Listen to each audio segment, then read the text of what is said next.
one for sure.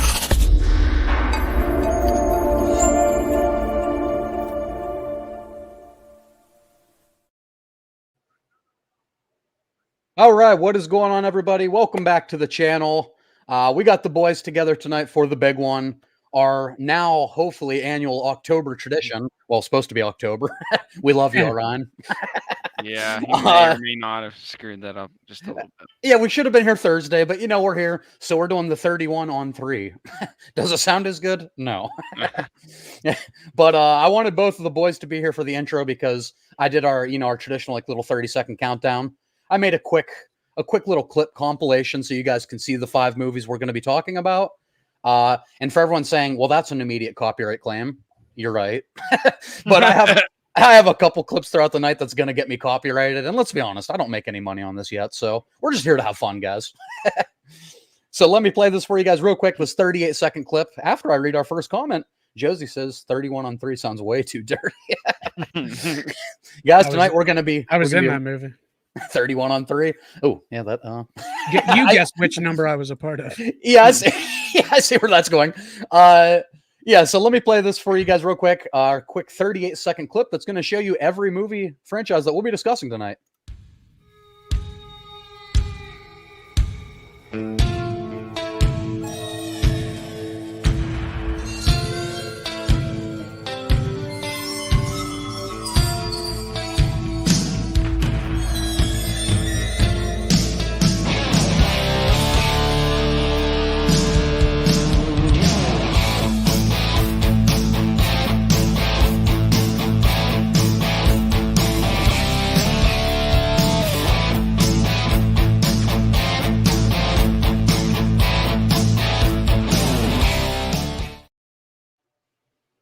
Not gonna lie. I was It's getting gone. into that. I know. That was pretty badass. I'll give it to you. Well, thank you. And I had to cut it off right before I lie away. And I'll tell you right now, something people may not know about me, and it's a bit of a shock to some people. I don't know if Nightmare on Elm Street has anything to do with this, but Dokken is my favorite 80s band. Really? Wow. Always has been. Yeah, I really do love Dokken. There's like 5 songs that I really like from, but I've never like That's deep fair. dived into them. So. I love them a lot. You're more of a greatest hits Dokken kind of. Oh yeah. There's only certain bands that get like the privilege of me to like search their entire discography. I'm not gonna be a snob. The 5 you know are probably their 5 best, but yeah, right. I like a lot of their deep. I like Thank you, Terry. I like Breaking the Chains a lot. Oh, hell yeah. Well, Steve, speaking of bands you really like from that era to deep dive, why don't you pull up your shirt real quick? Oh, yeah. The Stranger Things Metallica shirt. Yeah, I had to get that as soon as I saw that was a thing. I was like, I'm going to hop on that. That's pretty dope. Guys, just a couple quick, here, I'll show you real quick, our opening graphic here for our 31 on 31. So we got Nightmare on Elm Street, we got Candyman, It, Texas Chainsaw Massacre, and Child's Play. A couple prerequisites. There's a few movies not included. You know, we apologize. We had to make it around 31. We're not going to have the 1990 mini TV series because it's a TV series. I have a lot of nostalgia for that, but, you know, as a kid, it creeped me the fuck out. As an adult, it's really goofy. But, I mean, it would probably be somewhere because there's so many, I think, bad movies on this. It might make it into my teens, maybe my low 20s for the record. And the other one we won't be discussing because we already did our first ever live stream was, what was it? Jason, Michael, and Scream. Yeah. So we will not be discussing Freddy versus Jason tonight. We might do a quick see where we'd rank. I might ask you guys for fun where you might rank it on your list at the end. All but right. We do have another movie from the same director here tonight, Bride of Chucky. So we'll get to that much later in the list. But with that being said, I just wanted to get those out of the way. Spoilers. I mean, it's number 31, Bride of Chucky. No, but I just wanted to get those out of the way in case we have comments like, hey, where the hell's it 1990? You know, love Tim Curry. Where the hell's Freddy versus Jason? There's a few that didn't make the cut. So just letting you guys know that up front. Other than that, though, you boys ready to get this started? Oh, yeah. See our around tonight. See our terrible placements? All right. Yeah, Steve's a tired boy, okay? No fucking around. Oh, we're good. Dude, I don't need sleep. He needs sleep. Long boy Mountain Dew. You always do the same shit. You say like you're sleeping as soon as you get off here. You'll go play Call of Duty and be up till 4 a.m. Probably. That's what I did last night. I was up until it was about 4, but the Was clock it? went back, so Oh, right. I was like up forever. I can't get away with that anymore in my old age. Corey, can you stay up late nowadays? Hell no. These If streams I- are the latest I eventually. stay up, and I hit the bed and pass out immediately. Yeah, if I make it to 1 o'clock in the morning, I'm like, holy fuck, what am I doing here? All right, let me remove the banner here so we can see this a little bit better. And let's start with our 31, boys. Here we go, the worst of the guesses? worst. Any guesses? I'm gonna say Wow, Leatherface. Leatherface. Corey, any guesses? I'm gonna say it's the Dream Child. Ooh. All right. Well, let's see if either of you bastards are right. Surprisingly, it's not a Fair. Texas Chainsaw Massacre or, like we expected, or a Nightmare on Elm Street movie. It's actually Candyman 3, Day of the Dead.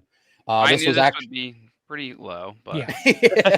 Well, as you can see, we were pretty on board with this one. This is my worst of the worst.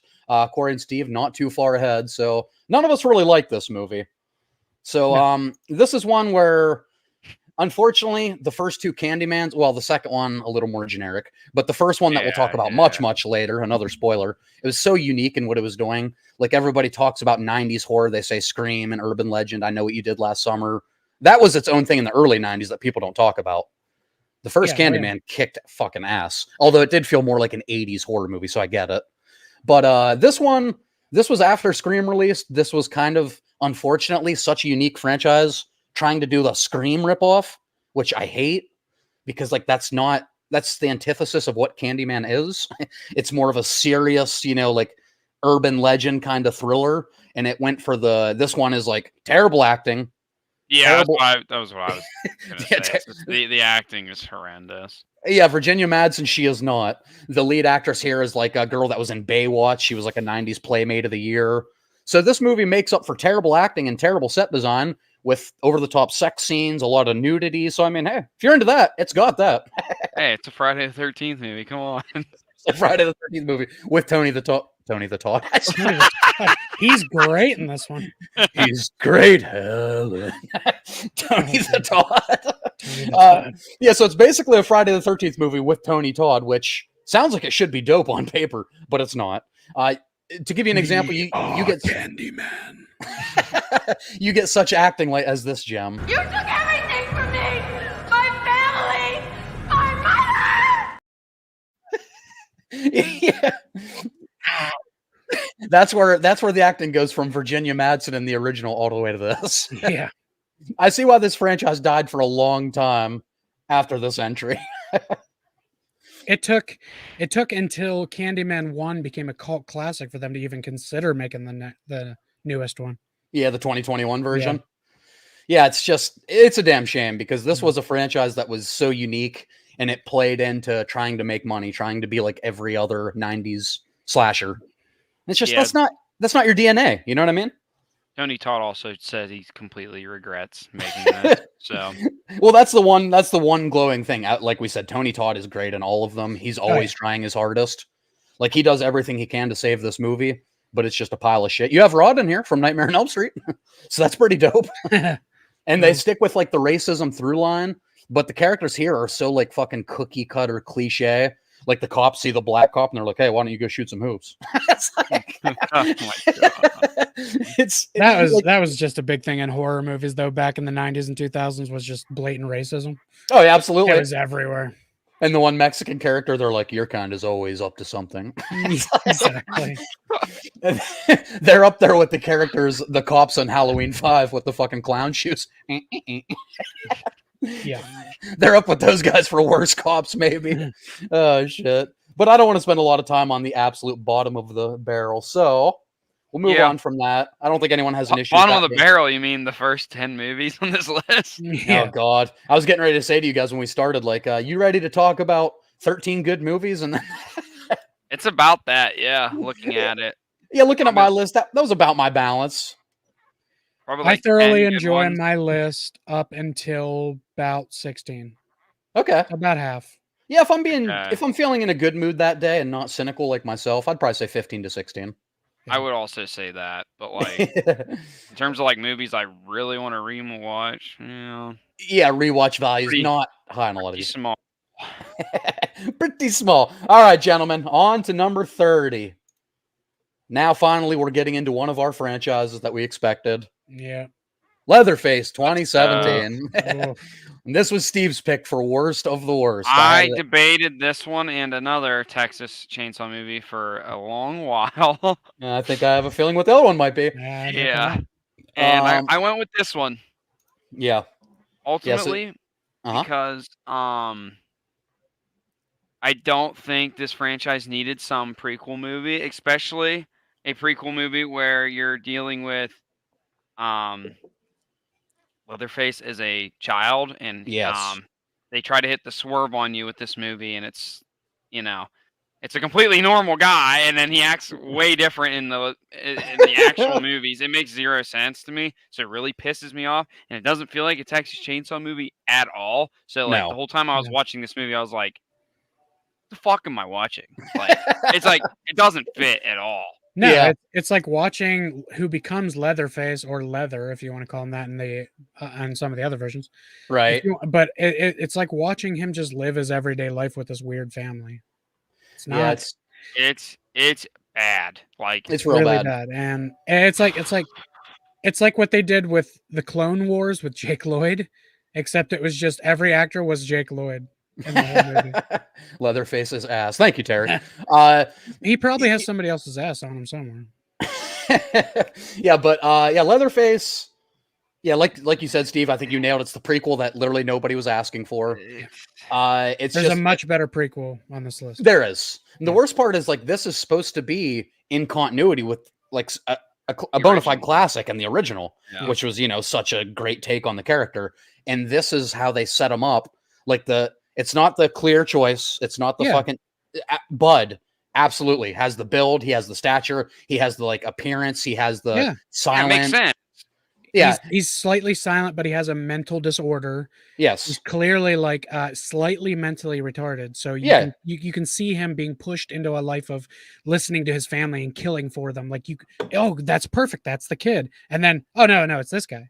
It's like, it's this normal ass dude who like seems pretty fucking charming. Normal. Yeah, like he's charming like, even. It's like yeah, you know this guy that was like hitting on the nurses? Yeah, that's Leatherface. That makes no sense. Yeah, it made no sense. Everything about it just was dumb to me. Like it just, like I said, it's not a slasher like, you know, like a horror movie like at all. It's weird fucking we're in a psych ward movie and we're on the run from the cops, and it's like it's just nothing like in what I want with a Texas movie at all. They almost felt more like the victims in the movie than anything. Yeah. Yeah, and like while it's not the most boring of the franchise, you know, I wouldn't say it's the most boring. I think Steve nailed it. It's just it doesn't feel like it belongs in this franchise whatsoever. I don't understand that decision. Yeah, it was a terrible decision. It's and goddamn like Corey terrible. said, there is a prequel that is a lot better. Yes, a lot better. Some sweet ass kills. Some sweet ass kills. Yeah, some people say they don't like either prequel in this franchise, and we would say nay. There's a lot of negatives against the other one too, but I like the other one. Yeah, again, that's a lot one more we'll intimidating and yeah. That's one we'll get. There. Yeah, not too soon. Actually, that still might have a little distance as well. All right, boys, let's move on from that. I genuinely can't remember what's next. This list is it's exciting me all over again because I can't look at the order until we all see them live. All right, well, this was pretty cool stack. We went from my worst to Steve's worst to Corey's worst, or all the bottom three. So our 31s weighed heavily. Corey was 31. Unbelievably, Steve and I were this much more forgiving. And that's not saying anything. These are just some bad movies at the bottom of this list. I like bottom 6 can all be 31. That's not the only title of this movie. What, The Final Nightmare? Well, yeah. Yeah, well, I will say this. The only thing I can give this props for is this is the one, like, you know how horror tropes do the final and they always come back? This is the one that actually killed Freddy. Now, it was because the movie was so bad. That's why. Yeah. It's not like if they would have made a shit ton of money, they would have came out with another sequel like in a year. But yeah, this is the movie that gave us such cartoon character bits like this. I'll get you, my pretty, and your little soul too. The once menacing, terrifying Freddy Krueger has been turned to this. What's crazy is how like Nightmare on Elm Street 4 and 4 through 6 Yeah. awful, and then you look at Friday the 13th, it's like 4 and 6 amazing. Amazing. It's crazy the difference. It is, dude. And see, this is why Ryan should have been here, because he would have said, well, 5's also amazing. That's true. Jesus. Yeah. I mean, hey, we've already talked about it. Friday the 13th Part 5 isn't bad. It's just not Jason. Yeah, exactly. It's just not Jason. I mean, I'll watch I'll watch Friday the 13th Part 5 over the OG any day, but that's just me. I know that's not very popular. No, it's not. He said no, it's not. You know some of my hot takes on original horror movies, though. We'll talk about one in here. Yeah, but this one is just so fucking. This is like the culmination of the MTV era Freddy, the fucking, this insufferable fucking, this dark character that got turned to a joke, the butt of every joke. It's like, they have him in here fucking playing the Nintendo Power Club, boing, boing, boing. Yeah. You have him playing Breckenmeyer like a video game. Video game, yeah. Breckenmeyer in the halls, bing, bing, bing. It's such a wild concept that like Freddy just killed all the children in Elm Street. Like, so literally kids don't live in this city anymore. Hey, what's up, Max? Max says Freddy's dead. Ugh. Yeah, you Agreed. get it. That's why it's my last place. Yeah, just apps. I can't remember if this is my last place Nightmare. It has to be. Corey, It this has is your to number be. 31. It has to be. It is my Corey- number 31. There's also a Friday 13th, or Friday 13th. There's also a Tony the Todd. Nightmare at 30 for me as well. I'm sure it's Oh shit! Yeah, well, we know which Sure. one it is. Yeah. Part 5. All right, yeah, but this one is an absolute fucking joke. You have Roseanne and Tom Arnold hamming it up on the screen, like I fucking hate that part. I hate that part. with Roseanne and Tom Arnold. I hate it so much. It was just an excuse to throw a couple in there that was popular at the time. Yeah, and then you have like the fucking. This is very reminiscent of like Jason Goes to Hell with like the slug monster. This introduces like the worm creatures, like what does he call them? The dream people, the ones that gave me this job. Like they're just like these flying fucking worm-looking skulls that are like, "We will bring you back." It's so stupid, dude. Oh my god, I hate this movie so much. Yeah. It turned our boy into an absolute joke. Yep, he's a clown. Clown Junior, I would say. Clown Junior, and not the good clown like Pennywise or Art. This is Clown Junior. All right, guys, let's move on to number 28 here. There it Thank is. God. Wow, 25, Corey. Corey loved Texas Chainsaw Massacre I thought 3D. you said this was your least favorite one. No, of the Texas Chainsaw Massacres? No. I swear you Leatherface said was. that in our chat, but I It's think you said not. arguably is what you said. Yeah, I mean, it's definitely. You mean the looks of him? I think it's the No, worst no, of all. I think in the chat at some point you said Oh, it was I don't arguably the worst, but I don't know. Corey has Leatherface 28. He has this, what, 25? Yeah. Wow, okay, so Leatherface is your. Well, wait. Because I don't know you Leatherface- guys. I don't like this movie. It's just there's so many below it I hate more, There's and a few this one there's at a- least there's a couple good kills, kills. and it's dark and gritty. So I was gonna I say can that. at least accept it. I was gonna give you that, and that is the only positives I Yeah. will give you of this movie because the rest of it is a steaming pile of dog shit. Yeah. Oh yeah. I hate the characters. I think the plot in this is actually probably one of my least favorite plots in a horror movie ever because of Oh, yeah. it's. I hate even talking about it. Like, He said it makes me mad just bringing it yeah, up. like to sum it up, like, hey, you're gonna, Terry, Corey loves 3D. Do your thing, Corey.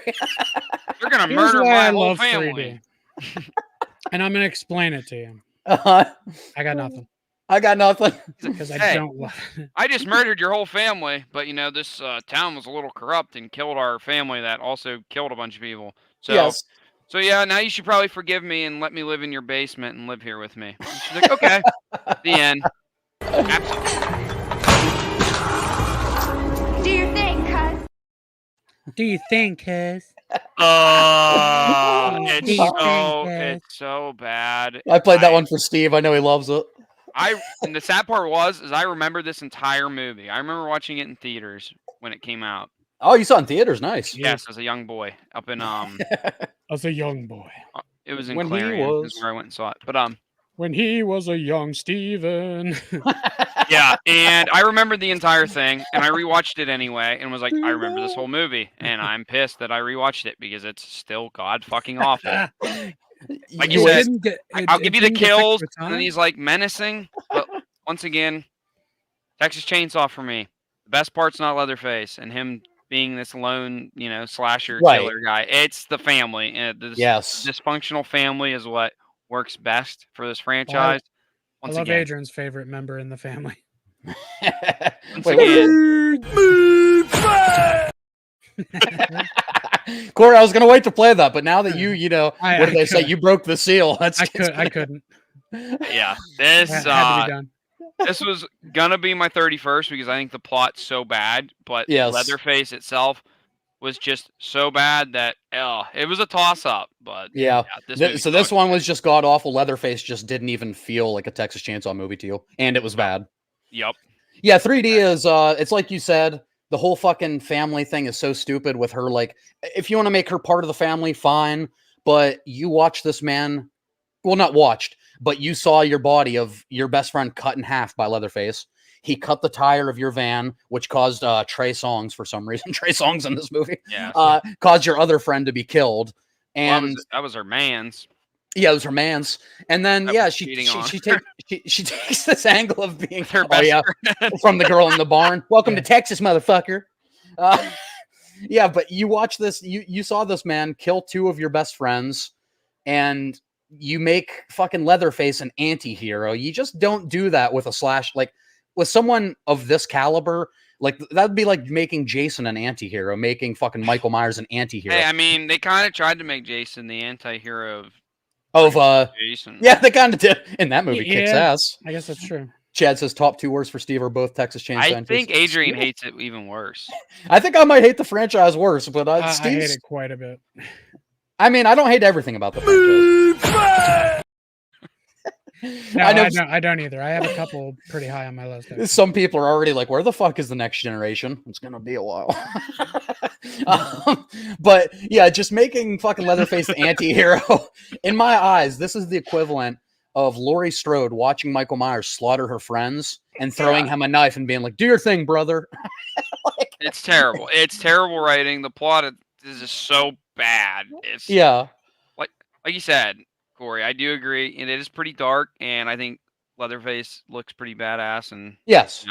gets some good kills in there. But aside from that, Well, I hate the look, but Oh yeah, yeah. We did the slasher designs. Corey did not like 3D. I like the just 3D don't look. like I how like the- the 3D one too. I I just agree. don't with like you, how the Adrian. mask just it looks like it's supposed to be a skin mask, but it looks like it's protruding off his face a lot. Like there's lots of layers of skin. Yeah. Almost like it's a leather mask or something. I don't know. Leatherface. But it just it's coming off his face a little too much. I don't know. I just don't love the look. But Yeah, I feel it. I feel I it. love a couple of the kills. Yeah, I was gonna say the only redeeming thing. Is there anything redeeming to me about this movie? He has a chainsaw. Yeah, I mean, the worst part is like Alexandra Daddario is a great actress. She's done good in other horror properties, but I mean, this isn't the worst made movie on this list. You know what I No. mean? It looks No. pretty good. The acting isn't like cringefully bad, like fucking Candyman 3 or something like that. There's at least some competent actors in here, not including Trey Songz. But when I'm saying stuff like that, it's bad because like that's me trying to defend it somehow. But it's fucking god awful. It's my number 30. So Corey loves it. I Steve and I didn't like it. Corey clearly loves it. This is our second movie, I think, already. Me and you were the same. Neck and neck. I Yeah, the think bottom we're of the this same. list, I think a lot of us were pretty lockstep, but let's keep going and find out. Number Great 27, child. Dream Child. Steve, Hey, look at we're back. we're back. Oh, buddy's back. Oh, it's Jason. Okay, so number 27. Number 27, we were Baby. hell yeah, great soundtrack and Jason Lives. But we were spot on with this one. Corey, a little less forgiving. This is his second worst under only. What was your number 31, Corey? Freddy's dead. Okay, yeah, that may totally make sense. All right, so Corey with a couple nightmares at the bottom. Nightmare of this list. hater. I don't blame you. Oh. Oh, Adrian's gone. Oh God, that ain't good. Well, let's just talk about it then. I hate Dream Child because of, well, first of all, it's like it really pushes that his mom nun stuff on you. Yeah, that no one liked. That He's no Oh, one, wait, he's back. Freddy's back. Heck, I didn't do that for the joke. I don't know what happened. I think I might have put something wrong. Yeah, but Chad, I think Steve's the TCM hater. Corey's maybe the Nightmare hater here. I listen. There are a couple movies on Nightmare on Elm Street very low for me Yes. because I loved Freddy so much as a kid. Like, And so they- when they started to make him a joke, it pissed me off. Yeah, they did our boy Uh, so dirty. I love Robert Englund. I think when he does the one-liners as Freddy, it's funny.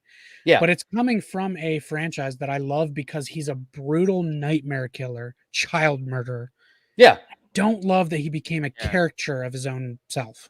Yeah, Yeah. child murderer. Let's not talk about what's Um, implied even- with the other one. Even in this movie, he walks up to that little nerd girl and like licks her Ooh, ear and sounds then like makes out fun. with her till her breath's gone. He's Oh, a yeah. pedophile. all Oh the yeah, he time. like the asthma attack she has. Yeah, he's always been a pedophile. They just didn't push it in your face like the remake. Yeah, the old movies just had a thing called subtlety. It was subtle. Yeah, he was. Very subtle. It was just He was the pedophilia tongue was subtle in those ones. Yeah, that is some subtle pedophilia right there.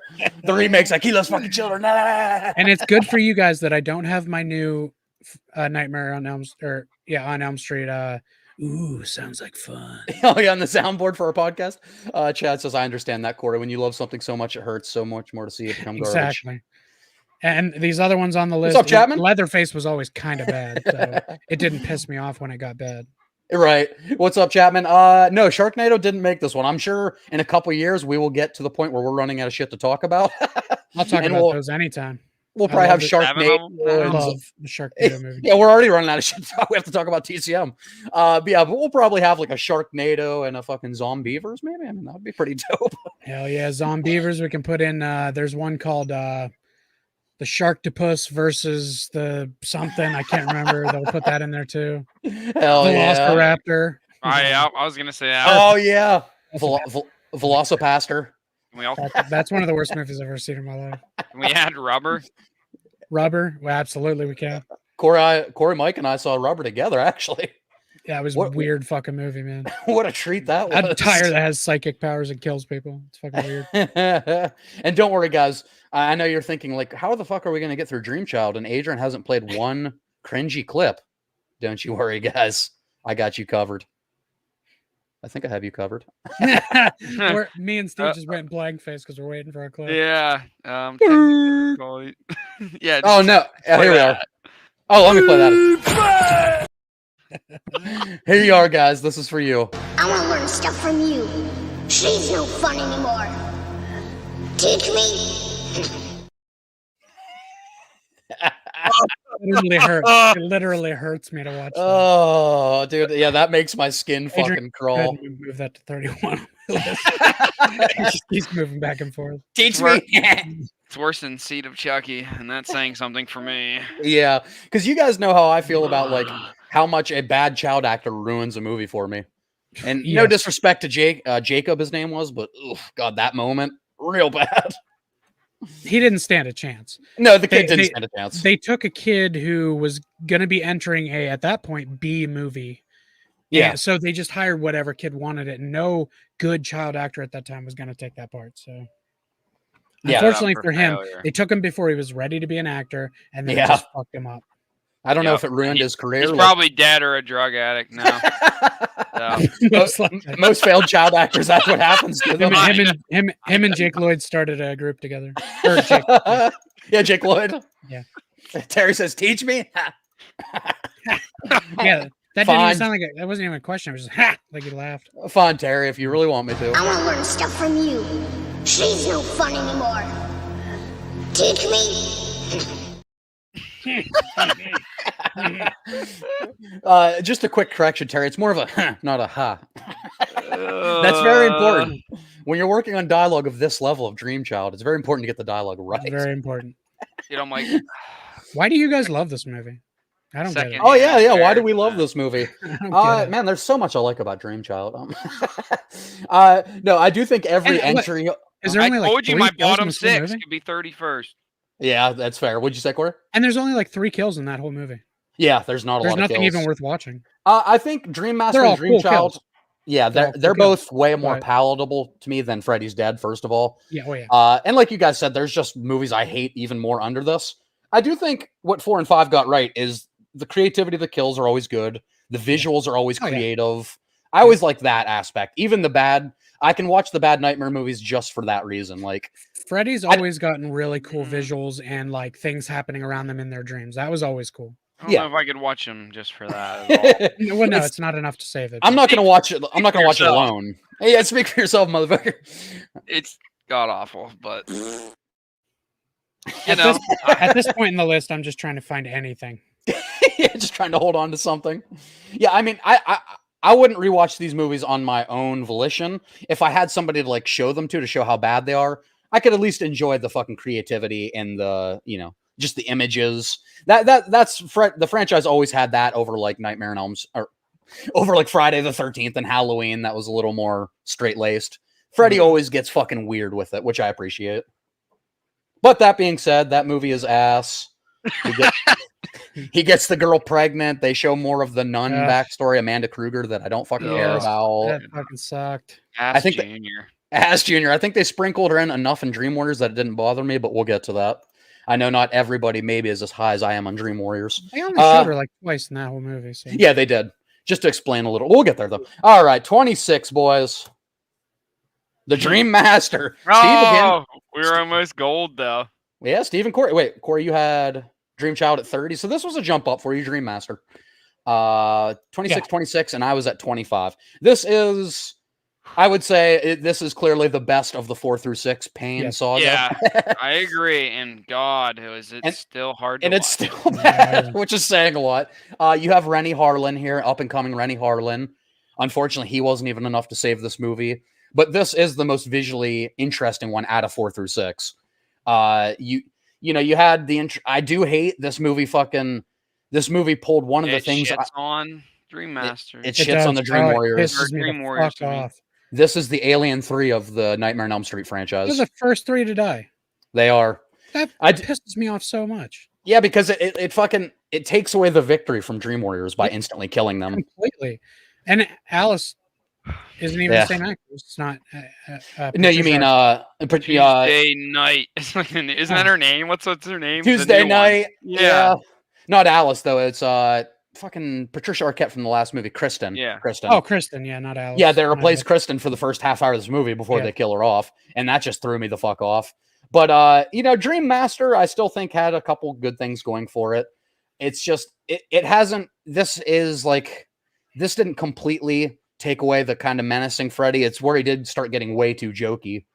This is like Couple the good things, like when she used karate to whoop Freddy's ass. Oh, my God. clearly a male stunt double doing the karate. Well, so fucking good, dude. I hate Uh, that dude. That dude, her brother. That Oh yeah, the who ends up being the final girl's brother in that. What he Yeah. thinks he's a karate master and he's a douchebag. That invisible fight with Freddy and the Oh flying my glove, God. it's all stupid. It's all so bad. yeah. I hate that scene. Did he's you know the they same- shot that because they ran out of money? They had no money, They had And no they- money, so they had him fight himself. and they already had a funeral scene with him, so they had to like Yeah. have him dying somehow. Yep. So it's just like fighting an invisible glove.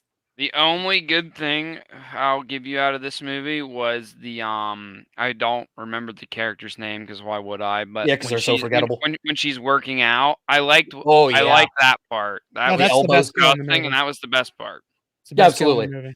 movie. yeah. Her whole sequence, like with her elbows splitting and then her turning into a Oh, fucking it was- cockroach. That was That sick. wa- I love that. That's some of that Rennie Harlan goodness. They foreshadowed it at the beginning when she killed a cockroach. See this Oh, movie clever.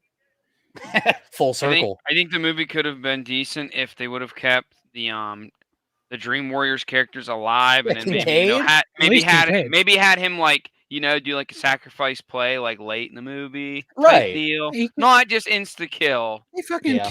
killed Kincaid with like what, a broken neck within 10 minutes of the movie? Yeah, and he got the Bullshit, scene where, man. and he got the unfortunate scene where his dog pissed on the Pisses- grave to Oh, bring yeah, Freddy yeah. back. Ugh. The dog pisses fire. You shouldn't have buried me. I wasn't dead. Oh yeah, poor Kincaid though. Justice for Kincaid. Freddy, you pussy. Yeah, he was great. I love Kincaid, dude. Kicked He his said, ass in overalls. hell yeah. I said, oh, great. Now my dick's trying to kill me. Yeah, I love that line. But that's in Dream Warriors. That's in Dream Warriors. Yeah, we'll get there. All right, gentlemen, let's move on. This whole trilogy of 4, 5, and 6 are just painful. I wanted to get through those as fast as And possible. I'd we rather- already talked about all three, didn't we? I'd rather watch the We'd have- the new Halloween trilogy. I'm not saying something. Same. Yeah, I might That sounds rather good. watch Halloween 5, Rob Zombie's Halloween 2, and Halloween Ends. That's Oh. good. Those are good. Oh, He said, "Oh, or should I Oh. put Resurrection over Halloween 5? What do I hate more, Halloween 5 or I- Resurrection? I hate Ooh. Resurrection more. That's hard." Mm.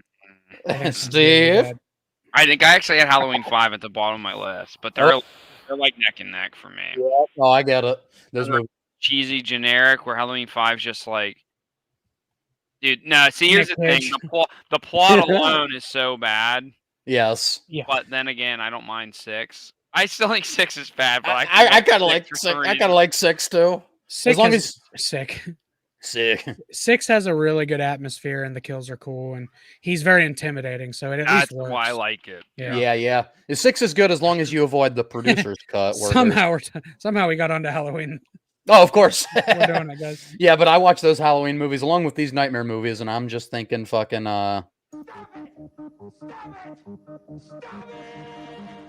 Evil dies tonight! Evil dies tonight! Ugh. I have to find a way to play that at least once every stream. You know, Evil That Dies line Tonight. That line wouldn't piss me off nearly as much if the girl didn't repeat it immediately.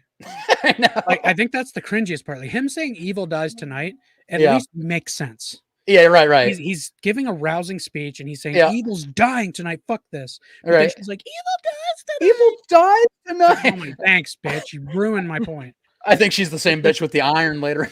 Yeah, and then they're like, "Let's chase Lady Danny with the iron. DeVito." She she's should've been- Danny she- DeVito. She should, yeah, no shit. I'm They're like, chasing "Why are this you short trying to make me fat feel guy. bad for this Danny DeVito guy?" Then he fucking, he turns into like a crushed watermelon on the fucking concrete. And they justify it by like, we don't know what Michael looks like.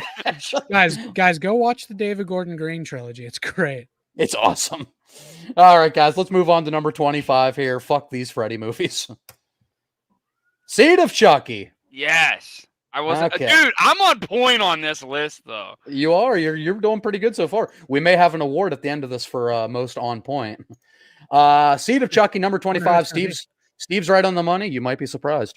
I'm at number 26. Corey, a little bit more forgiving on He loves Seed it. of Chucky. Corey again loves it, like Texas 3D. I like it. Everything except the fucking whiny ass little kid. Dude, the kid's But- awful, man. but- Ooh. He's so bad, but it's hard to explain why I still find entertainment in this movie. It's Yeah. because where Freddy went from a terrifying figure to a punching bag, Yeah. I feel like Chucky was always kind of comical. Like he started as a, oh my god, it's a little doll running around saying bitch and stabbing people. Even though that first one's scary, he was still telling jokes and stuff. He So was telling jokes, but I guess like the way he was telling them, it was like kind of still menacing. yeah, Where But- like in this, but it didn't piss me off where they took Chucky versus it pissed me off where they took Freddy. that's I don't fair. know. I don't know. I don't agree entirely, but No, most people don't. I'm on this island alone. my Also, I only- don't. Max- Also, Max says Corey / Corrine. I mean, sometimes I don't know what I am either. So The Can one I- thing I'm gonna give this movie is the Oh, yeah. fucking, the made in Japan joke on his wrist It's fucking good. killed me. It's I good. fucking died laughing at that part. It was And so it comes- dumb. It makes like the Japanese music plays too. I'm like, dude. And it comes full circle. He's like doing backflips and shit when he fights Chucky. yeah, Because he's made in Japan. I So- prefer, but I don't prefer Glenn or Glenn. I prefer what's it, Shithead. That's his name at the beginning when he's the puppet Shithead. yeah. When the guy owns him, I love when he tells his mom and dad and they're like, "What's your day?" Is it Shithead? They start laughing. But violence is bad, isn't it? They said so on TV. Not violence. Violins. Violins are bad. That screechy music's gonna ruin the goddamn country. like what? What is that Ruin our joke? country. it was just the only way out of the word violence. I know that was like bottom of the barrel joke. This was of course the first effort by Don Mancini, who's been involved in the whole franchise other than the remake. But Don Mancini's always been behind the camera. This was his first time getting to direct a movie. And it was unfortunately so bad that Curse went straight to DVD. It didn't get a theatrical release, which bums me out. But yeah, Seed is just, you know, you have to give it points for being fucking, can you believe one of the first takes on like transgender issues and fluid identity, gender identity was Seed of Chucky? I know, isn't that crazy? Yeah. Yeah, I mean, Don Mancini like made this because like he was a homosexual. He is a homosexual, Don Mancini, and like this is kind of a commentary on, you know, issues people have with the gay community, with the trans community. So I mean, hey, it was innovative as hell for that. But Which is why I think this movie might eventually become a cult classic with the world we live in now. Seed of Chucky might come back around. Oh fuck, this isn't cult. I was gonna say a cult classic. No. Yeah, but you know, the trans stuff is, I mean, that doesn't bother me at all. What bothers me is I just don't like the character of Glenn. No, He he's annoys annoying as fuck. He annoys the piss out of me every time he's on screen. You're pissing your pants. You're pissing. It'd be like a serial killer couple having a kind of normal kid. Yeah. That has the violent tendencies in his head and doesn't know how to control them. Yeah, and it tries to like do this strange like meta thing where it tackles killing as like an addiction. Yeah. And like, can you stop killing? And Tiffany calls a fucking addiction hotline. I just, you had Redman in here who's not a fucking actor whatsoever. And I mean, let's be honest. The entire plot is, hey, we're gonna put your doll semen in a fucking what do you call it, and put it into a fucking woman. Oh yeah, a little turkey baster. Yeah. Yeah, the whole point. Yeah, that you have doll tits in this movie. Like, oh yeah, that was my favorite part. That's why it's 22 on the list. The one guy said it took 5 guys on the team to make Chucky jerk off. It took 5 full-grown humans to make that scene happen. Oh yeah. It's like the whole scene from the whole sex scene from Team America. Team America, let's go. It took a bunch of people moving them dolls around to make that happen. Yeah, but I mean, obviously, it works a lot better in Team America because that's Yeah. completely fucking humor. It's off the rails. Yeah, it's supposed to be. Yeah, this one kind of. I mean, this one definitely moved more into a dark comedy than any kind of horror movie. But I like Jennifer Tilly as like a meta breaking Jennifer Tilly as an actress trying to be fucking the Virgin Mary, but she does it by offering to sleep with Redman. Like the irony there is hilarious. She wants to be the Virgin Mary. Some of these movies. Yeah. Oh man. But yeah, Seed, I don't like Glenda, the character. I think it's fucking, the whole thing pretty much just takes place in this house where, like you said, they're trying to inseminate Jennifer Tilly so they can make a new Glenda so they can all have a body to take over. You have like Jennifer Tilly, or Tiffany, I guess I should say. You have Tiffany still wanting to go through with the Dewey Dembula, and Chucky has like a change of heart. Like, I like being the doll. And you know, it makes sense for Chucky, you know, like you said, you can never really die. Yeah, and on top of that, like, oh, dude, like, I don't know, the whole family dynamic thing and like Chucky, I don't know, it just doesn't work for me at all. Like, yeah, I like it better when he's on his own entirely. Yeah, well, I agree with that, but also like I'm also okay with the Chucky. I'm okay with the Chucky Tiffany dynamic in Bride of Chucky. They feel like kind of this iconic horror duo where they had the kid and they're trying to be a family. It just completely went off the rails. Yeah, Bride works way better in every way, no doubt. Yeah. It wasn't as much. It wasn't. Yeah, exactly. Now, I don't think Bride would have worked necessarily if they would have kept doing that, but like to add the whole family dynamic with a kid, Fun fact though, Redman was initially Don Mancini asked Quentin Tarantino to play the character of Redman, and Quentin Tarantino immediately shot that shit down. Yeah, he's like, I think I'm good. But thanks for offering. Ace, dude. Fucking Quentin Tarantino is like, Dune, I don't want to watch Dune. Joker Folie à Deux is awesome. And he's like, show me your feet. Yeah, show your feet. Yeah, see, maybe if you could put Jennifer Tilly's feet in his mouth, he would have taken this role. Yeah. Sure. I mean, I would have taken that role. All right, guys. Next up, number 24. All right, me and Corey nailed this one. Candyman 2. Okay, disclaimer. I told Adrian before this, I would have moved this down 2 spots. So this was 23 for you. 3 for me. Where it belongs, yeah. I didn't send an updated list. I sent my list very early. So Yeah, that's true. You did. Yeah, Steve. You know, we all have some changes in hindsight. Like we could be working on this list till the fucking stream if we still had it. But sometimes you just got to send it. You just got to get it out of the way. But Candyman 2, rewatching it, it's. I think this is kind of my first tear jump for me at 24, where I don't think this is a bad movie, to be honest. Like same. it's super generic. It's rehashing the things that made the first Candyman so effective to a lesser degree.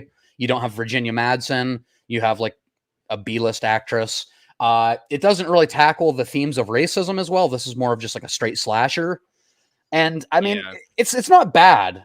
This is like, it's just what I would call a forgettable experience. Like, I'm not going to watch this movie and cringe.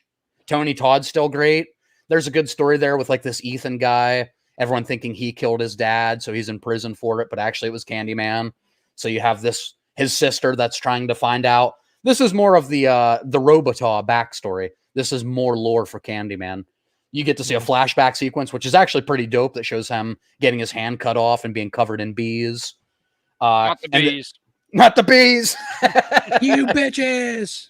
Yeah, but I do like how this one, it tries to go further in humanizing the character of Candyman. So I appreciate that about it.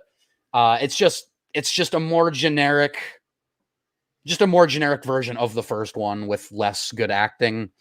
But, you know, the second movie did really establish Tony Todd as a horror icon, because I feel like you need like probably at least 2 movies to make a case for a horror icon. So luckily the second one wasn't so dog shit like part 3 that I don't consider canon. Yeah, but this one was okay. It's just kind of boring. It's just the characters are forgettable. Everything about it's kind of nailed it. You kind of nailed it. It's like a generic slasher movie. It's it's fine. The things that made the first one so strong. Yeah, it's because when the first Candyman came out, it wasn't super popular.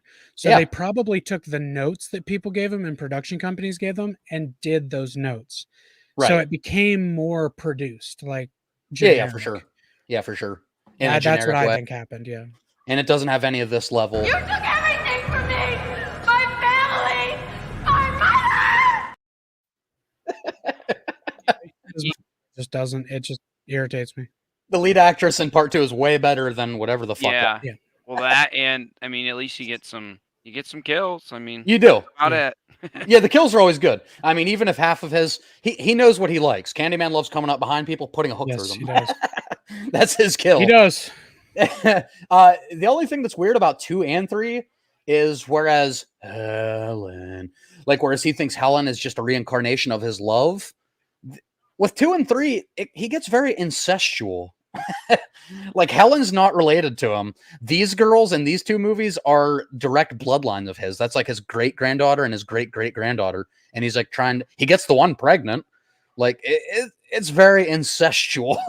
It's just a strange direction, I think, to take Candyman. That's how you got to become a horror icon, man. Michael Myers did it. Michael Myers did it. Guys, avoid that producer's cut on part 6. Michael Myers did it. And the director's cut of Rob Zombie, because there's also a troubling scene in that. It's gonna fuck the shit out of you. He's probably queer. All right, moving on to number. It's so bad. Moving on to number 23. Yeah, okay. Here we are, the TCM 2022, otherwise known as the Netflix one. To be fair, this would be moved up to 23 for me. Okay, you'd move it up a spot. I think I'm pretty happy with where I have it. Corey's this much more forgiving. Like I said in my tier list, this one's grown on me a little bit in this franchise. I still think it's dog shit, but it's grown on me a little bit. You know, you get some good kills. I don't want to take everything. Do you guys want to say anything first? I feel like I'm just going to say everything. It's not as, like, the plot isn't as dog shit as Leatherface or 3D. No. So that alone makes me like it more. The bus scene was great. It's probably the best takeaway from it. It was. But the returning character, she was wasted. Sally, that was stupid. Oh god, she's not even the same actress. So it didn't even happen. And that actress was terrible. Yeah, she was. Yeah, and had shots on him so many times. Yeah. Max says I didn't hate 2022. Yeah. That was one of the biggest parts for me. I was like, really? Like, I just kept saying really, like, with her character and that whole scene. I was like, this is fucking stupid. Yeah, the absolute disrespect to Sally. If you, like, do the math, like, this motherfucker's like 70. Yeah. Oh yeah. He's 70. He's moving around like that. And He's she- 70 years old. And she would have been much older than she is. Too. Yeah. Yeah, dude. Like, homie's 70, and he's like jumping out of the water without Yeah. like even grabbing the side. He's just fucking. Do you know And how much he- leg strength that takes? And he's just a normal guy. I mean, maybe he's got a little bit of special powers because he's a little fucking stupid. But He's a special individual. yeah, but like he would have been dead. So that Oh, alone, yeah. that alone kind of pisses Yeah. me off a little Yeah. bit. And he's 70, so like the timeline thing, like it's just like, okay, this makes no sense at all. Yeah. And I mean, I kind of enjoyed that they.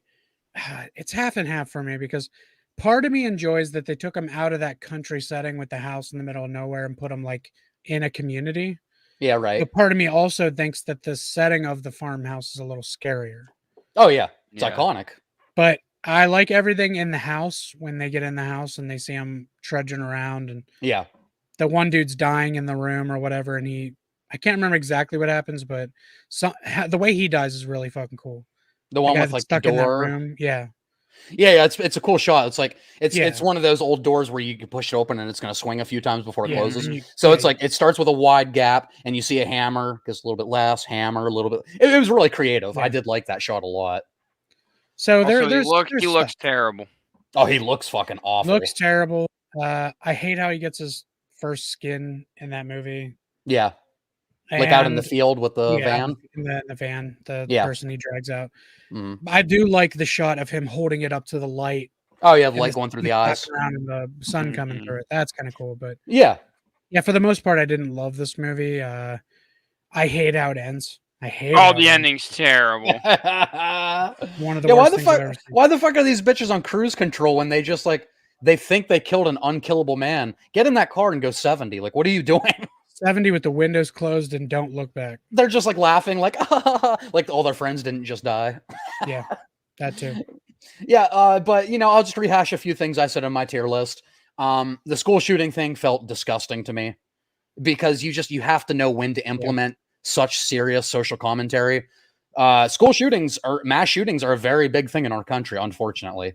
It's devastating, it's sick, but this isn't the right way to do it. Like, this movie doesn't really take itself seriously, but they try to shoehorn in this very serious commentary. Yeah.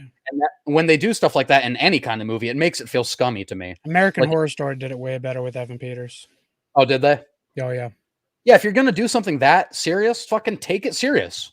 Put it in a movie that takes that serious, and that's kind of the focus. That feels scummy.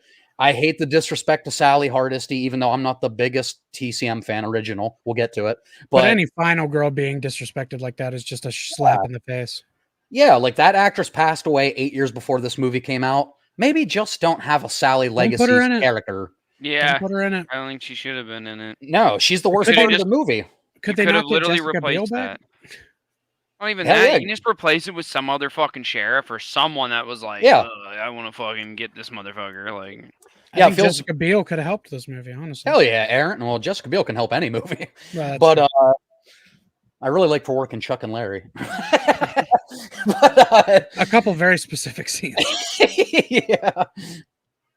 But yeah, the social commentary felt really fucking gross and scummy in this movie. I hated the Sally Legacy sequel, clearly ripping off Halloween 2018 in a way Yup, less that- effective way. yup. Yeah. that's what Yeah. I forgot to mention. It just felt like a ripoff of Halloween 2018. Yeah. Mel was fucking absolutely insufferable, the main character. I don't agree with people that say this movie is fucking woke. I hate when people overuse the word woke. Like I don't really see No. much woke about this movie just because they're a younger people. They're like, I was gonna say the only woke part about it is their personalities.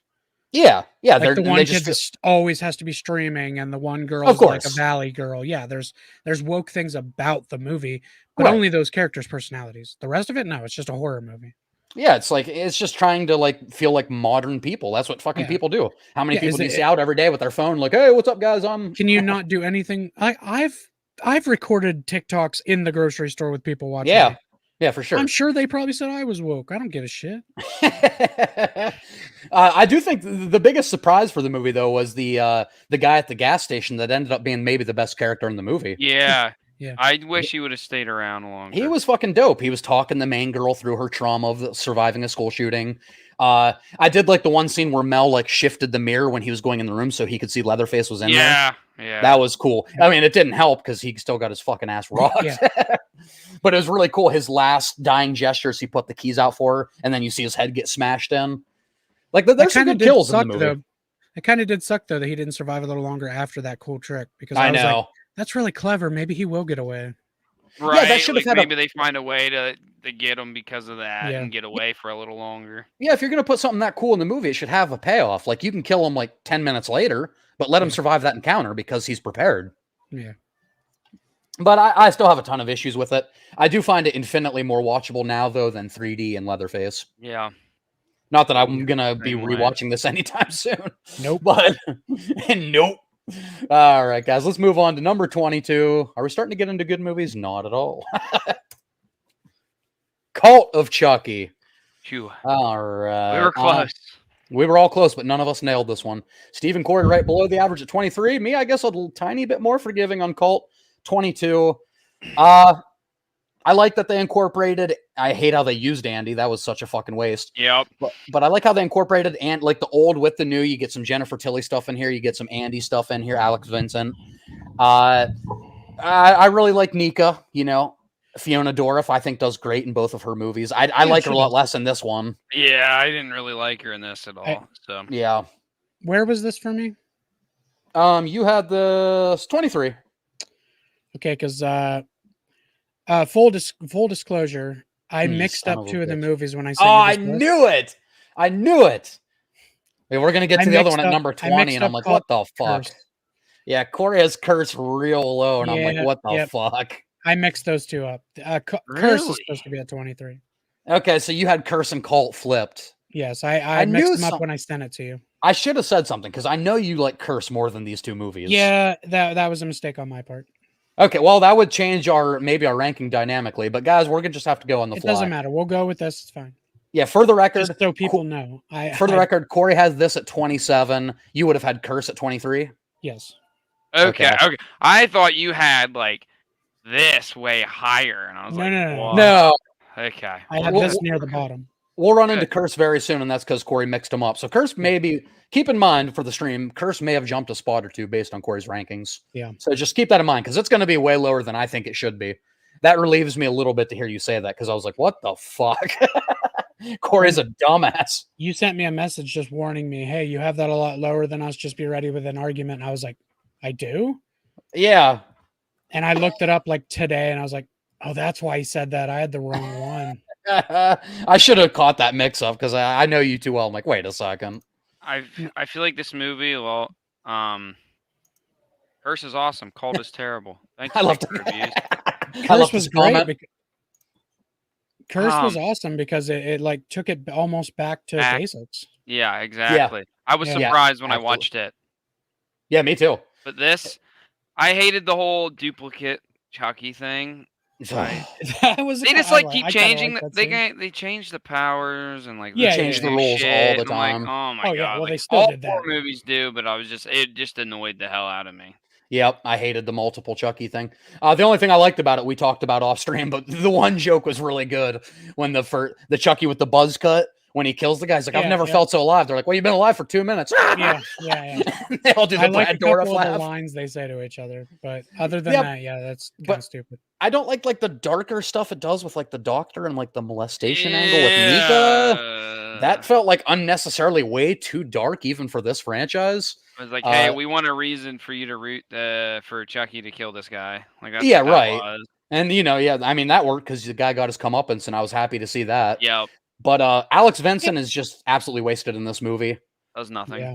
I don't know how you take fucking Andy after such a badass post-credit scene in And- Curse. And I don't know if you guys know this, but leading up to this movie, Alex Vincent was hyping that he was coming back. He was Yeah. so excited. And then to find out that he just had nothing to do, Yep. it broke my heart. Yeah, and at the end of Curse, they establish him in the post-credit scene like he is 100% prepared for Chucky's bullshit. Play with this with the shotgun. That was Yeah. such an awesome cameo. And the beginning of this movie set it up like he knows Chucky's tricks. He's going to be there to help, and he's fucking useless. He's a dumbass. just character assassination right there. Yeah. Again, this is one of the ones I don't really care for Jennifer Tilly in this one. No. They I waste hate her. Alex Vincent.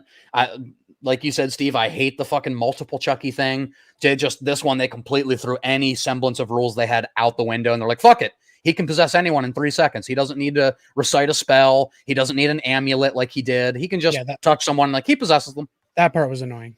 Yeah, it just makes no fucking sense. Half of the cool shit in Chucky in the first couple of movies was he has to find a place to hide for a little bit to do the spell to get in. Yeah, exactly. It takes a while. He couldn't just be like, hey, I'm you now. He couldn't just be like, change, give you change. Yeah, right. Change now. That's what it is. Change now. Someone throw a frog in front of Chucky. Damn it, I'm a frog.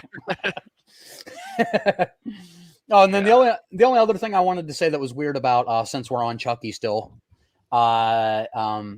Seed. The other weird thing about that movie is that you learn that Jennifer Tilly, Tiffany, went through with the transformation and she took over Jennifer Tilly's body. Yeah. But then when the doll's dying, she still gives like that last second speech to Glenn. So it's like, was that Jennifer Tilly giving a random doll a speech, or was Tiffany in both now? Like, was she in the doll and in Jennifer Tilly? Like, is Jennifer Tilly's soul just now forever trapped in a dead doll? Like, I don't know what the fuck's going on there. I think But- yes. I don't think anyone does. Of course, I said yes to all that. But yeah, Don Mancini was just clearly focused more on making a comedy, dark comedy, instead of sticking with horror. And he rectified that with Curse, which we'll talk about very soon because of Corey's messed up rankings. Come on, Corey. But we're not talking about that Be next. better. Be I messed better. up a few too. Next will be TCM 3 Leatherface, not 2017 Leatherface. So again, me and Steve right under the average at 22 each. Corey one above it at 20. Average is 21. So, none of us, no crazy differences here. It's This just A tolerable slasher. it's tolerable. Exactly.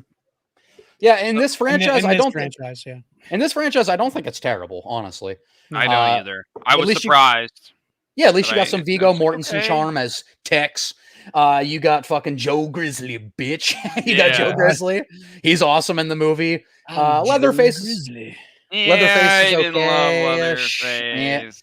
It- Is this the? Oh no, never mind. That was a different one. That was Leatherface. Yeah, the Golden Chainsaw is pretty dope. Just the main characters in this though are pretty forgettable. Yep. The girl decides to be a final girl in like the final 20 minutes of the movie. Otherwise, you don't give a shit about her. Like Yeah. that's when she actually Yeah. starts showing a little bit of emotion. The fight was pretty cool between Joe Grizzly and Tex, where like Yep. Tex gets lit up on fire. It's boring, man. Like I said, I watched this and then I put out my tier list 30 hours later. I couldn't remember shit to talk about. You have like the retcon of the family with like the little girl being trained to be a killer now, I Mhm. guess. And that was a fun little twist because a lot of these Texas movies, like sometimes the kids are like the innocent parties. So seeing her as actually like being trained to be evil and killing people, that was pretty cool. But Horror movies, Joe- having the kid be a killer goes back and forth. There's good and there's bad. yeah, oh things. yeah, it fluctuates. I'd say it was cool that we had the family dynamic in this one, but it was not nearly as strong as 1 and 2. No, Oh, not at all. not nearly as crazy. Not nearly Yeah. as good either. No. Yeah, it's where it fell. It's where the family thing fell off pretty hard. Yeah, to be honest, it's just Viggo Mortensen and Joe Grizzly kind of doing a lot of heavy lifting in this movie. I agree. The rest of it's I'll- like, I don't love Leatherface in it. It was okay, Yeah, tolerable, I guess, but it's not a movie that I enjoy. It's not a movie that's going to keep me awake because it pisses me off so much. It's probably a movie I'll fall asleep watching. yeah, and I agree with that. with that being said, it's the most boring, so we don't really have much to say about it. So we'll move right Not on. really. All right, here we go. I do remember this placement. Full disclosure, this is the Corey fuck up. Just imagine Curse maybe 1 or 2 spots higher because it is at 20. I had it at 15. I liked it the most. Steve at 18. And Corey, you would have had it 23.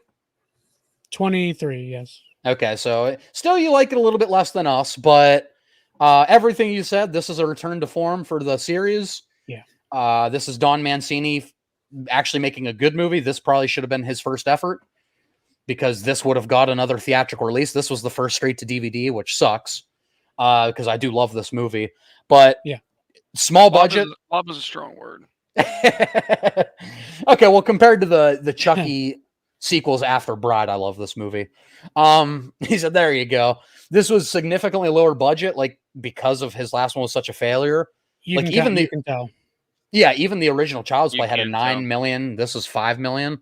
So this And is like his design, bro, in these next, like in this and yeah, Call, ew, yeah, ew. stinky Poop Junior.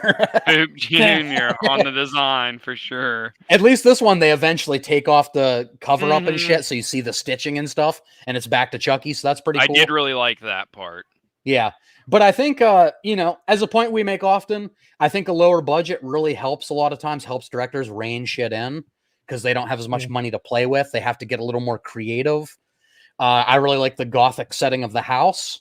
Yes. I really like when they sit at the table at the rat poison, how it sits it up like all 6 chairs, like a revolver, like they're playing Russian roulette. Mhm. That's a really fucking creative overhead sequence.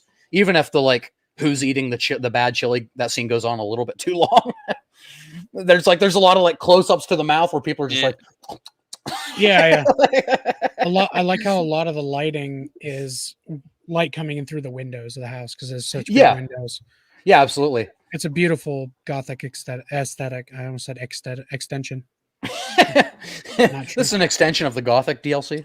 Yeah, I also really like that the main character is literally in a wheelchair. So Yeah. you feel like how is she going to survive this? Like how is she going to get up the steps or get Right. away from Chucky? Like I just like that aspect because you're actually like, oh shit, like how is this gonna play out? Yeah, I just feel absolutely. like it makes it so much more interesting. Yeah, and I think she's a badass final girl. Like I root for Yeah, her. I like her in this. And in this one, yeah, I don't so much root for her in the next one because everyone kind of sucks in that movie. But in this one, I definitely root for Nika. She even with her disability, she doesn't use it as an excuse. She's a badass. Like you have the elevator broken in the house, she has to pull herself up the stairs. Mhm. I really like her. She's a fucking fighter. There's a reason she makes it to the end of the movie and the rest of her family don't because they're a bunch of cunts. That was like the scene. Yeah, the scene when she's crawling up the steps and the eyeball comes down the stairs and stuff. I'm Mhm. like, nah, this bitch is dead, bro. Like there ain't no way. There ain't no way. That was a scene. I was like, oh shit. Like, how do you get away from this? Yeah. The Chucky line's also pretty good. You have your mother eyes. And they were always too fucking close together. It brings me to a negative. Okay. How And dare you. it's about Charles Lee Ray. I'm like, Oh, bro, yeah. they made this guy such a creep. Like, he couldn't have just been like this scumbag. Like, I don't know. Yeah. He's like, whatever Like he a- was in the original. I think he was just like fucking. Like a robber or like a. Yeah. Like, and they made him Serial this fucking. killer / thief. Yeah. Yeah, they made him into a fucking straight weirdo, dude. Like, it reminded me of something it reminded me of like something out of a Rob Zombie movie. He's like, hey, Ew, I'm yeah. gonna make my character a fucking piece of shit. Like, to the Scumbag. lowest level. Maybe that's all the years being trapped in a doll. He's starting to get sick. of it. And listen, hear me out here. Think of the flashback scene real quick of Charles Lee yeah. Ray. Please tell me it doesn't look like Tommy Wiseau from The Room. 100%. I mean, he it did in the does. original also. No, but he really looked Yeah, like yeah, him. Yeah, in he it. really did in this I one. was like, bro, is that him? Like from The Room? Yeah, Brad Dourif aging a little bit really brought out the Tommy Wiseau. And it really struck me when Chucky comes down the steps and goes, "Oh, hi, Nika." Yeah, you're tearing my me best apart, friend. Nika.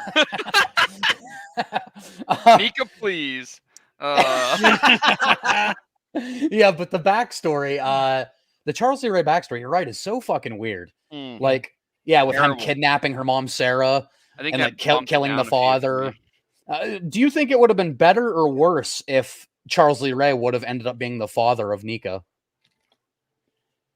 Because they kind of hint at that at first, like Kinda maybe he's the interesting, but- father, and then it's revealed that she's already pregnant when she meets him, and he puts the knife in her. That's why she's crippled. But it might have Well, also it probably gone that would've- route of like Michael Myers being brother. Yeah, kind of like generic. Like, oh, Yeah. every Yeah. movie does this. or the Nope. family lineage of Jason has to get the knife to kill the spirit and goes to hell. Yeah, It might have fallen in those categories, so maybe not. Yeah, Yes. I don't know. I think regardless, it was like, eh. They couldn't. I don't know. I just wish they could have done just found a didn't way to include do that. it, or just do it differently. Find a better way where there's a connection, where he wants Yeah. his revenge on this family. Not Yeah. him being. You didn't have to make him an absolute fucking weirdo. Like you couldn't have made him like you couldn't like fuck them over in a different way for him to get caught. Like maybe he like told like her family like he needed help and he fucked up and like he's gonna get fucking caught and like maybe she like helped him hide out or something. Yeah. From the cops, and then she just like ratted him out. Like you could have done something as simple as that, and it Absolutely better. Yeah, and they try to retcon the amulet like he was wearing it the whole time in the first movie, and he clearly wasn't. If you go back and watch that, because it was. Oh, he's gone. Anyway, like we were saying. So number 17. Wait, am I gone? Or 19? No, you're back. Oh, was I gone? You froze. Yeah, you're like. Oh fuck. You look like Han Solo. I know. Yeah, but they tried to retcon the amulet, which he wasn't wearing in the first movie. I don't know why he has like a getaway driver like Eddie Caputo in the first one, because they set it up like he needs a getaway driver because he's robbing something, and now he needs a getaway driver because I don't know, he's kidnapped the girl and he's at a store for some reason. It's weird. You don't understand getaway drivers, clearly. Yeah, I agree though. I think the backstory is the weakest part of the movie. Obviously, I have it in the top half of mine. Other than the backstory thing, I really enjoyed this a lot. I love the back to basics. Same. And Steve, you weren't too far behind me, so. No, like I said, I actually think the backstory part alone bumped it down like a spot or two for me because I was like, oh, this is terrible. I don't like this at all. Just why? Sometimes things don't need to be explained. Just let him.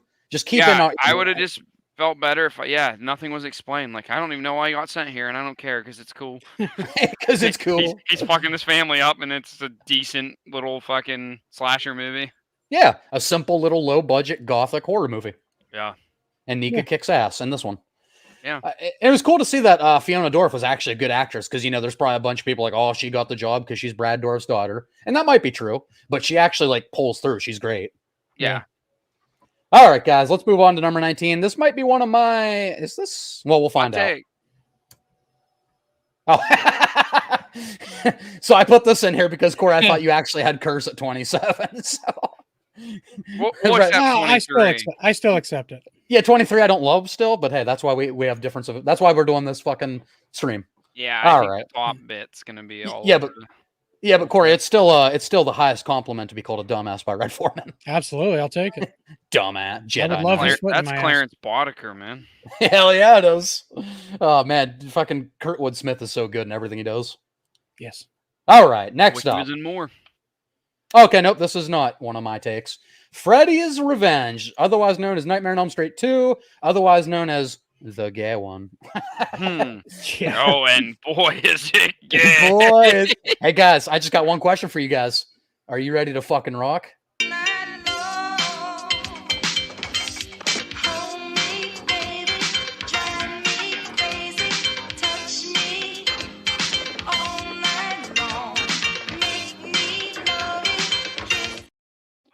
Dude, I remember like me and my friends' faces when that scene came. I just remember us all just like, what? Listen, it's a cringy scene. The movie has cringy moments, but that's not a whole lot different than like an 80s teen cheese. Like there's a lot of those kind of. It isn't. But in Nightmare, I know it's weird. It almost gets more called upon when Freddy kind of brings it up to him. Yeah. Like, doesn't Freddy call him gay later or something? Well, no, he doesn't. He's implying things to him. Yeah. There's never outright accusations of like gay in this movie to the main character. It's just a lot of some kind of subtle like jokes towards him that were gay. I thought he was trying to sleep with his friend like the entire movie. Oh yeah. Jesse, you mean trying to sleep with his friend? Yeah. Yeah, he's like someone. Go ahead. No, he's just like someone. He runs to his room like someone's trying to get inside him. He's like, yeah, and she's back at the pool house, and you want to sleep with me. But yeah, Freddy. There's a lot of like weird line, like Freddy, like you have the body, I have the brain. Like there's Freddy's almost like trying to seduce him in this movie, and he's just spanking the fucking coach and shit. Like oh yeah, like BDM, like this coach getting tied up in his ass. There's a lot of man butt in this movie for sure. Oh yeah. There's a lot of bareback man. I don't know the actor's name, but dude, I swear that guy is the most like. I could have sworn I knew that guy from somewhere, and I looked up and seen that he was in Nothing. I'm like, I think I've seen this guy in person. I don't know. His face just looks so fucking familiar. You mean the main character? Yeah, he just looks like the most familiar person I've ever seen. Mark Patton, and he's not at all. But I swear I've seen him in real life, like in person. he just like has that face. Well, Mhm. he also has a really cool fucking documentary came out a couple years ago called Scream Queen: My Nightmare on Elm Street. I And did see that. did Yes. you? Yeah. So Mark Patton was a closeted homosexual when this movie came out, Oh. and this movie ruined his career. It really did. He never wanted to act again after this movie. The producers and directors still swear they had no idea there was so much gay subtext in here, but some writers have come out and admitted, like, yeah, there's a ton of it. Some people think it was mean spirited, like towards Mark Patton, like they knew he was a homosexual and they wrote that in intentionally, like, and he wasn't comfortable coming out. Because in the 80s, most people weren't comfortable coming out. No, yeah. It was a different time. not accepted back then. So I do hate that it ruined this guy's career and it really sent him down a bad fucking spiral. But I do love the He was character. terrible, you know? Yeah, He yeah, right. wasn't bad. Yeah, he wasn't bad in the movie. I liked him as a main character. We had a final guy twist on the nightmare, you know. But, you know, and when I say but, I mean... I thought I was about to see naked man ass. Yeah, there's a lot of naked man ass in this. Assume the position. The coach is so fucking weird, dude. Yeah, but there's a lot of the gay subtext in here. Steve, we've talked about. I don't like how Freddy breaks all of his own established Breaks all the rules. in this rules. movie. Yeah. That's I don't- like my brother was saying the whole time we were watching. He's like, "This makes no sense. Like, why is he just in the real world, absolutely doing insane shit the entire Yeah. like time? Right. Makes no sense." Like And like he comes through what's his face's body, and Jesse. yeah, and it's like I guess he's just fine, but his whole body just like folded in half as he came out of it. And the main girl kills him with like the power of love by kissing him. Like Freddy dies in some weird ways in these movies. He does. But yeah. So you have Freddy breaking all of his own established rules. Like people are like, well, yeah, he was in the real world in the first movie. Well, yeah, Nancy pulled him into the real world, but he didn't have any powers. Yeah, he was just some bum getting beat up by fucking Macaulay Culkin Home Alone tricks. Yeah, he was just getting his ass home alone, and then a Kane Hodder lit on fire stunt. Yeah, he opens the is door awesome. and he's like, "Oh, sledgehammer to the cock." Like, Dude, it's so funny. Yeah, but hey, if anything, Home Alone stole from this movie. The True. first one Yeah. came out 6 years Well, before Home 6 Alone. years- yeah. Yeah, John Hughes was definitely a Wes Craven fan. she also set that shit up in like 5 minutes. She did. In the And first Yeah, it was quick. yeah, And then but her dick dad didn't come over when she told him to. yeah, No. God damn it, She I had love to that. yell for him out the window. I love that actor, but God damn it. But Freddy's Revenge, Comes back. I think it's fun enough. Did I have it the highest? I did. Not by much with Corey, and we're not that. None of us are really that far off. This is right on the bordering of what I would call like a watchable movie for me. So I guess I'll give this list a little more credit. If 17's kind of watchable for me, that's not terrible. Yeah, I don't think I'd ever want to watch this again. So. It's just the bad movies on this list are very fucking bad. But this is fun enough for me. I do like Jesse as the final guy. This is maybe the darkest that Freddy ever is in the entire franchise. I do like how fucking kind of gooey he looks and how creepy he is. There is no jokes in this one. This is dark Freddy. Yeah. So I do like, Darkest there is in the whole yeah, I do franchise. like that take on the character. If you hate him being jokey later, you probably like this Freddy. He's because a I think- menace.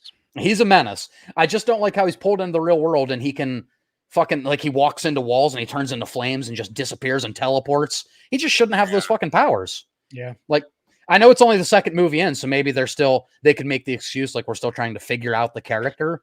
Yeah, and I was but- reading stuff, and people were like, "Well, he's actually Jesse, and he took over his body and all this." Oh, I'm God. like, okay, I still don't understand how that works. How's so, Jesse teleporting around? Yeah. uh, Plus, in Freddy vs. Jason, when he's pulled into the real world, he doesn't have any powers, and that's way after this. Yeah, he gets right. fucking body slammed. He gets he does. bodied. He sure does by a way cooler fucking horror icon. Yeah, But I have enough fun with it. You know, it has issues. It has a ton of issues. I like Jesse. I like the final girl. You know, I like how much a lot of people say this movie is literally, if you dive deeper, it's literally him fighting with his sexuality, which makes sense. You have this final girl that looks exactly like a young Meryl Streep, by the way. It's freaky. Yeah. I You can see have her trying to pull him towards heterosexuality. You have his own emotions, and Freddy maybe trying to pull him more into the homoerotic tendencies. it. Yeah. I think it has a kick-ass opening scene. The bus scene is really fucking cool. yeah. It set the movie up really well. But I have fun with a lot of the goofy, over-the-top Jesse dancing and shit. Like I said, it feels like it doesn't feel out of place in like a John Hughes Breakfast Club type way. I You think know, it's I love fine. Breakfast Club, and they do that fucking shit in breakfast. You know what I mean? Like, Yeah. I think it is it's weird in Nightmare. tolerable. Tolerable. Tolerable would Yeah, be the word I'd give this movie. Tolerable is a fine word. I can live with that. But I have fun with the movie. It's not a masterpiece. I know this is one that divides the Nightmare fan base quite literally down the middle. I would, by like this much, I would be on the pro Freddy 2 side. When I rewatch the Freddy movies I want to watch, I watch 1 through 3. So I Yeah. don't skip this. Oh, I okay. watch it. Whereas a lot of people do skip this, like Yeah. for continuity. It makes sense because 3 goes back to the main Freddy. Yeah. But a lot of people go 1 and then 3 through 6 for some reason. They watch all of Yeah, those. Let's watch that fucking garbage. Yeah, they want to watch Freddy's Dead, but they don't want to watch Freddy 2. You're damn homophobe is what you are. All right, number 18. Texas Chainsaw Massacre 2. Sorry, Ryan. Yeah, we're pretty in lockstep here. I got it 18, Steve 19, Corey 17. So this is the 180 flip of Tobe Hooper's, iconic classic, where that had like a touch of dark humor. It was more disturbing, unsettling. This one is kind of straight way over the top. This one is fucking wacky as hell. This is definitely more. He wanted to focus specifically, make this comedy first, like a horror comedy that focuses on the wackiness of the family. Yeah. You have Chop Top, fucking. What'd you say? You got Chop Top. You got the new Leatherface that's goofy as hell. Totally comes in his pants. Oh yeah, yeah. Which should be a thing for him, honestly. I think that. Wait, it should be a thing for him. I think his coming because of the acceptance of his family and getting to kill. I think. It should be a sexual thing for him. Well, he had a little crush on this one on Lefty. Yeah. Or not Lefty. Well, not. We all love Lefty. That was Dennis Hopper. Stretch. Yeah. Leatherface had a crush on this one, which was kind of something different, like him lying to his family to protect her. Oh, you didn't like that? Nope. I feel like she found a weakness in him and she kind of exploited it to keep herself alive. I also don't like the way he looks at all. So. Oh yeah, the look is kind of rough, with like Terrible. all the rip stuff here, the teeth sticking out. Yeah. But me personally, this is also a divided one. Orion probably easily would have had this top 10, so he would have bumped this up. So you guys are probably glad he wasn't in on this one. Corey, you actually had this a little bit higher than me. I like this movie. It's okay. Yeah, it's entertaining enough that I'll deal with it because it's just so fucking wacky that it's like, okay, like I kind of enjoy what I'm seeing, but it's really stupid. Yeah, it's definitely entertaining. You can say a lot about this movie. You can say you hate the direction, but you can't say it's boring. No, hell no. This movie fucking goes for it. Does. Dennis Hopper, I really like him as Lefty in the movie. He's more of like the bounty hunter. He's trying to get revenge for Franklin and Sally in the first movie. I thought that was a cool dynamic. He's almost like the Dan character from Friday 4, coming to avenge people.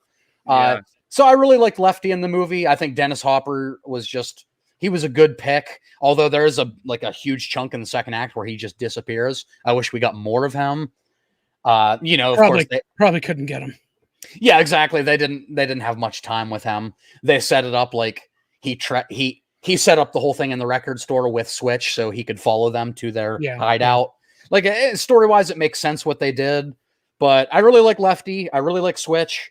You get a fucking dope chainsaw fight at the end of this movie. Yeah, I was gonna say the final bit is really, really strong in this. Hell yeah. The whole last act of this movie is really good. Yep. Yeah. Final, by the time when Lefty and Switch get to their hideout, I think it gets really fucking good. Yeah. Yep. Like I said in the tier list, for my money, I think Leatherface cutting off the face of her, like the record store owner, her boss, and making her wear it is on the same tier for me as unsettling as anything in the first. That is so fucking grotesque. It's probably worse than anything in the first. Yeah, she keeps trying to take it off and he puts her hands down, so she just has to wear this guy's fucking mask. And it's so fucking nasty. But the third act is great. I love the old Coop coming back. He does so good in these movies. Yep. To Leatherface, that was probably a romantic gesture. Oh, it was totally. 100%. Yeah, because he loved her. Divisive time. I'll ask you guys. I am team Chop Top. I like him a lot more than I don't like him. What do you guys think of Chop Top? I mean, he shouldn't be alive. No. He got hit by a fucking semi. He's resilient. He's resilient. Oh, that opening scene was fucking terrible. Those teenagers like just laughing the whole time. I thought it was Well, awesome. well, the characters and the dialogue are not what's good about these movies. No, not at all. But like I said, I just tend to gravitate, for the most part, with a few 2003, 2006 exceptions. I tend to gravitate towards the more goofy entries in the series because I don't like the series. So I just like when they go batshit crazy and they're fully aware they're in fucking bad movies. I prefer the goofy ones. So for that reason, I really like Texas Chainsaw Massacre too. But I 100% see why people would fucking hate this movie. I think it's I get it. If you're a TCM purist and you like the darker stuff, you probably don't like number 2 so much. It's I'm like sure I said, some of the- entertaining enough. I'm sure some of the old heads who saw the first one in '74 and then went and saw the second one And saw this. probably hated it. Oh, Yeah, I they're bet like- they were pissed. Yeah. This was probably like the fucking seed of Chucky for them. Like, what is this? Did we I come feel to like the right Adrian movie? watching Joker and then watching Joker 2. Oh, God. Yeah, fuck that movie. Fuck you, Tarantino. I love you. All right, guys. Next up, number 17. Here we are. Okay, so I guess I wasn't that bad on the average. Corey, I had definitely. 17. You had a 17. You nailed this one. Corey, definitely the most favorable on it, up I at did. 13. Almost made it. Corey, it made your baker's dozen. 13. did. Corey at 13, Steve at 17. Me, the hater, I guess, at number 20. Just to give us a quick shout out here, we do have me, Corey, and Mike did a full episode for Halloween. We made Mike watch the original Nightmare in 84 and then this remake, and we talked about both. So if you want to see some in-depth thoughts from me and Corey, check out Culture Shock Podcast. But other than that, Corey, you like this one the most. So, I mean, what worked about Nightmare 2010 for you? Ooh, sounds fun. That wasn't bad. It was mostly Jackie Earl Haley was great in that movie. Yeah. I thought he was very, very good. And as Agreed. we talked about in our episode, Katie Cassidy should have been the final girl. She was Yes. killing it in that movie. She She not have was. she should not have gotten the Tina death. But I like this movie overall because I don't think it's as bad as the it's hard to explain because the pedophilia thing, it's pushed down your throat. Clearly it is. they wanted you to hate him because he's a pedophile. But they shouldn't have done that. They should have been a little more subtle about it like the original was, and I think it would have helped this movie a lot. I agree. But finding the little room downstairs and seeing all the well, you don't see the pictures, but her finding all the pictures of her, I'm assuming naked as a kid. Yeah. Oh, yeah. Like, and them figuring out, like we talked about in our episode, I don't think he should have been a pedophile at the end. I think they should have found out that the parents thought that, killed this man, and then he's haunting them because he was killed for a reason, something he didn't do. Absolutely. I feel like Fred Krueger should have been, oh, he was just a janitor at that school. He wasn't hurting our kids. And Yeah. then maybe find out it was one of the teachers or something, and they killed the wrong person. Yeah, absolutely. And Freddy Krueger, the reason he comes and kills children is because he was killed for no fucking reason. For now no I'm gonna do reason. it. Now I'm So gonna now kill I'm him. going to make all your lives miserable by taking Yes. your kids. Yeah, I That's think he what I should have just been a murderer still. Yeah. You Do keep that. that and you don't do, the nasty shit, then I think it works better for me. Yeah. The main actress sucks ass. Rooney Mara. Rooney Mara was He not did- good. Yeah, which, you guys have talked about it 100 times over Yep. now. But Yeah. yeah, that really hurts the movie for me. I actually really like the main guy. I forget his name. Kyle He was in Gallner. Jennifer's Body, I think. Kyle Gallner. Yeah. Yes. Quentin. Yeah, I liked him. I did Yeah, too. he's Um, good too. I love I Kyle thought Gallner and everything. I think Yeah. mean, overall, I think the vibes of the movie worked for what I like. It was a creepy, nightmare movie. Yeah, it was definitely dark. Like I said to Adrian in our episode, if take out that Freddy was ever a character, if this had been the first thing we got with Freddy Krueger, I think more people would have liked it and accepted it as a. Oh, This- 100%. But because they changed Freddy so much, I think that's Yeah. why people hated it. so That, much. and I think a lot of people are they're those type of people that are like, no one could do this but Robert Englund. That's just, That too. there's always going to be that crowd. And with- they are Oh, for sure. recasting it again, so Yeah, that's always going to be a thing. That's like, hell, even Tobey Maguire, Spider-Man, people were saying, no, Yeah, no one else, yeah. no one else, no one else. There's purists. Hugh Jackman Wolverine's another one. Yeah, Yeah. no one else can Or- ever play that. No, never. Although the Cavalrine, I think, would be sick. oh hell yeah, he's good. I agree. We will treat But- you so much better than those. Yeah, I asshats. I don't hate this movie. I You were just actually leaving. think my biggest issue literally is the whole he's a pedophile thing. Yeah, Yeah, that is like, the biggest issue with the movie. outright. Yeah, he couldn't have just been like a fucking, like Yeah, there's- child murderer like the original. Yeah, That there's- the main actress sucks. Other than that, like She I sucks. think this movie is fine. I think Yeah, it's there's just okay. they just left no gray area for like if he's a child, molester. Like they're just so blatant with it, and it feels like ugh. To me, it just makes my skin crawl. But the innocent Freddy thing, I don't love it. But to Corey's either. credit, if you're gonna fucking do something, at least go all the way with it and own it. Yeah. Like why do you introduce this plot point, make us maybe feel sympathetic for a kid diddler for 40 minutes, and then be like, nope, he did everything he was accused of. So it's like, what the fuck's the point of that? I don't get it. Either make him innocent, and then he comes back and he's like, if you're gonna accuse me of this shit, I'm gonna take your kids from you and do what you're accusing me of, or just don't include it. I'm never gonna understand that decision just because they wanted to be different. I think it took maybe one or two too many scenes from the original as an homage or ripoff. I think if they would have used it once or twice, maybe the claw through the bathtub, maybe the friend in the hall getting dragged in the body bag, that would have been fine. But then you just do some of the same kills. The fucking wall pisses Yeah. me off. There's just Yeah. there's Pisses too me many of the same things. Like, what's the point? It's like it bordered at some points. It bordered on the Psycho remake of just shot for shot, same thing. Like, what are we doing Yeah. here? Yeah, it's kind of like with Rob Zombie's Halloween. Even though I really like how similar it is to the original, I mean, at Yeah. the last hour of that movie's like Is it's a Almost copy. shot for shot. Yeah. Yeah, it's like a copy. But I was like, oh, this is sweet. But I agree. Yeah. I know what you're saying. Like, at least on that one, Zombie put like his hyper violent touch on it. yeah. It's like a more violent filled John Carpenter. I appreciated that about it. Yeah. This should have been. They should have tried to be a little more different. Yeah. At like the Child's Play remake. Yeah, exactly. Yeah, which we'll get to. But yeah, I was okay with the micro naps. As I said in the podcast, like some people don't like the micro nap thing, and I have no idea why. Like when Nancy and micro naps are introduced in the first movie, when Nancy picks up the phone and it's Freddy's, I'm your boyfriend now. Like that's her in a micro nap. She's not Yeah. dreaming, she's not awake. It's a micro nap. So they introduced that early in the franchise. I don't know why people make such a big deal in this one. I think they're just finding reasons to hate. Yeah. I was fine with that. Some of the visual effects are really fucking cool. Him in the bookstore and the library is really awesome. Her in the drugstore with like her going in and out of sleep and Freddy appearing and disappearing. I thought that was really fucking dope. Rooney Mara just sucks in this movie, which sucks. She's an Oscar-nominated actress. She's a good talented, actress. but she shit on this movie for years after it. So You why can tell take the she just didn't- paycheck? You can tell she didn't want to be there. Yeah, why take the paycheck from somebody like Katie Cassidy, who should have been the final girl? She was giving it her all. She brought it. She did.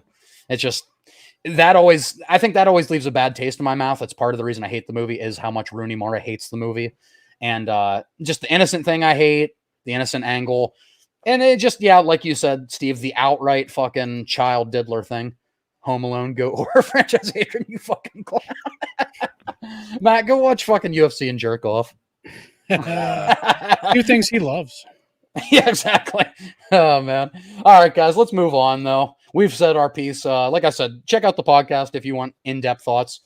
I've talked about this movie more than I ever care to again the last 7 days. So And find we're the gonna move on. podcast- Find the podcast right here, anywhere you on all the social medias. Are you gonna share a link? At CS Podcast 21, right here. I'm pointing at it. Yeah, you can Oh, barely see hold on. with his fingers. Yeah, hold on. reading. Oh yeah, Corey, your name's Right. over it. Right, Oh, I see what you're saying. Yeah, your little tag there. Mhm. Yeah, CS Pod 21. All right, gentlemen, let's move on to 16. Well, Oh, can't Adrian's see it. list is right.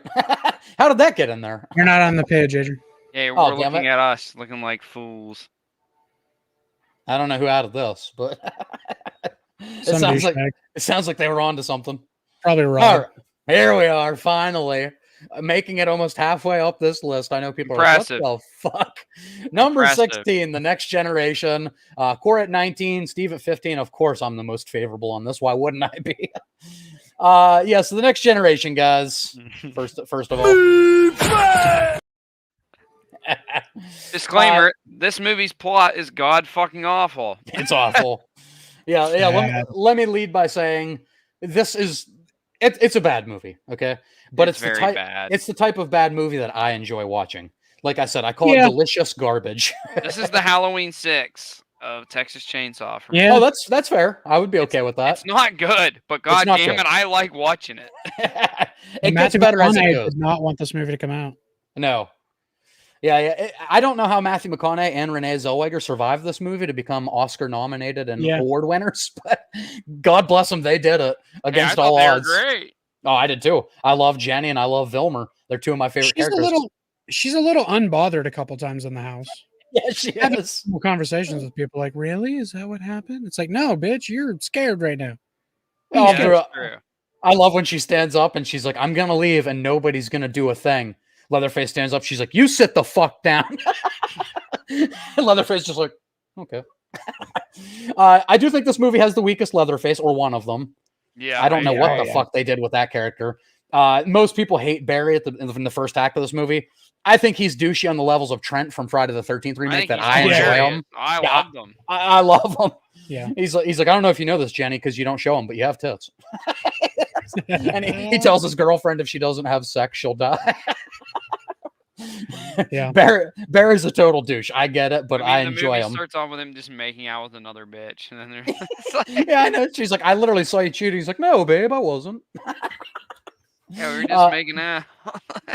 But I think the first act is the weakest of this movie. Like, the crazier it gets, the more I enjoy it. Just Matthew McConaughey alone carries this movie so much for me. Yes. He's 100%. so over the top. He's an absolute psycho. Crazy. He's a psycho in this movie. Like, if there's anybody that fits in this crazy family dynamic, he's up there. I want an American Psycho type movie with Matthew McConaughey, which is kind of like this, but I want like his own thing. Well, 100%. they're remaking American Psycho, so Yeah, they are.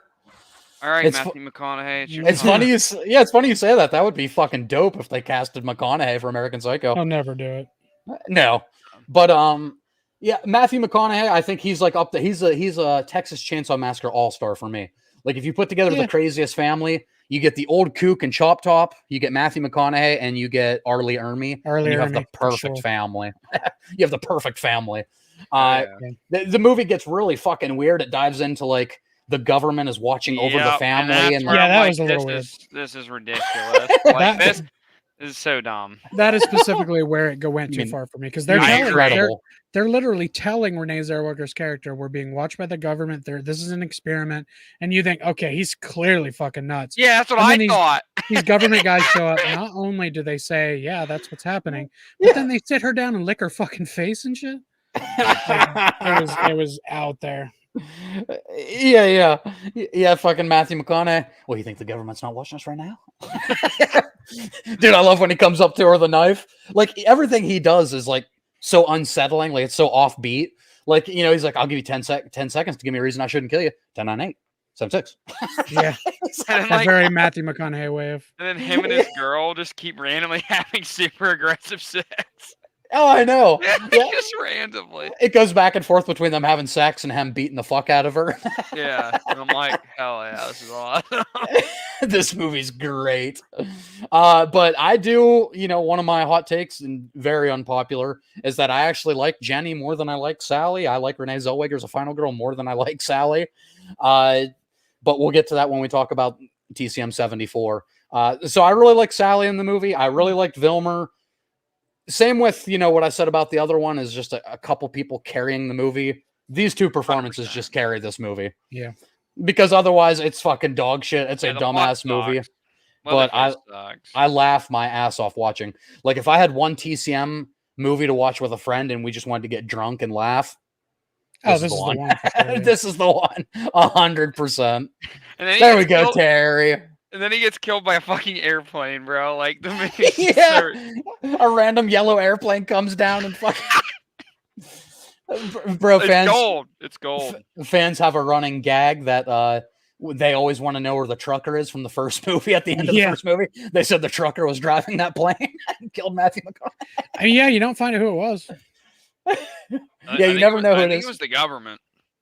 They just Yeah, it was smoked definitely them. the government. This stream sucks. I agree, Corey. But yeah, I also think the chase sequences are some of the best in the series. Like, unironically, I think There's the chase about 8 sequences of them. are good. There are a lot of them. Renee She gets- Zellweger. Poor old couple killed. I know that poor old couple. Damn it. Just Well, trying to help her. it doesn't show them die. the RV tips Oh, over that's and you right, don't yeah, see yeah. them again. Yeah, They were might so not old be there, the dead. way that flipped, they probably died. But Leatherface was so disgruntled when Vilmer died and he's doing, his dance. Yeah. Like those old people got to pop out sometime. Maybe Leatherface killed them off screen Yeah, because you He's don't like, get this. fucking This one. will make me happy. I do like the ending. Did kind of remind you of the first one, which I liked. Oh, it was Yeah. very, very almost the same way he's spinning, except the crying woman face. Yeah. Other than that, Yeah, it's he very similar. sucks in this Yeah. movie. He does. Oh, Leatherface. Yeah. Yeah, For a terrible. second, I thought you meant fucking. Never him. Here's the thing: I could see people saying like they hate Matthew McConaughey's performance in this. They'd be wrong, but I would get it. Yeah, And for the fans, this is the second movie where he says, "All right, all right, all right." It is. Yeah, they definitely sprinkled that in. Yeah, But they did. it's a bullshit movie with government Illuminati conspiracies. For some reason, he has a knee brace that's like battery powered. Yeah. This Guys, movie's it's- god awful. It God, I really love is. It should this probably movie. be like 24, but it's not. I was thinking about putting it I love top 12. I love the sound effects too when he walks with that knee brace. It's like almost like an Reminds me Iron of- Man suit or Reminds something. me of Grandma's Boy and the fucking. I think that's what it's called. Yeah, Yeah. yeah. The DJ. fucking. JP. Yeah. JP, how did he see me? I'm a robot. I have a robot vagina. All right, guys, let's move on from the best TCM. No, this Yeah. isn't my number one. It might be my number two, though. All right, now we're getting into the top half of movies. So hopefully 15's Yay. where we start to say they're good. Oh, yeah, and they are. Yeah, I Uh, like this one. Yeah, so I guess for my list, 16, 17 is where I border because I think I had Freddy's Revenge 17. So 16, 17 is where I start to say I could rewatch these movies. So the I'm beginning. already This, there. yeah.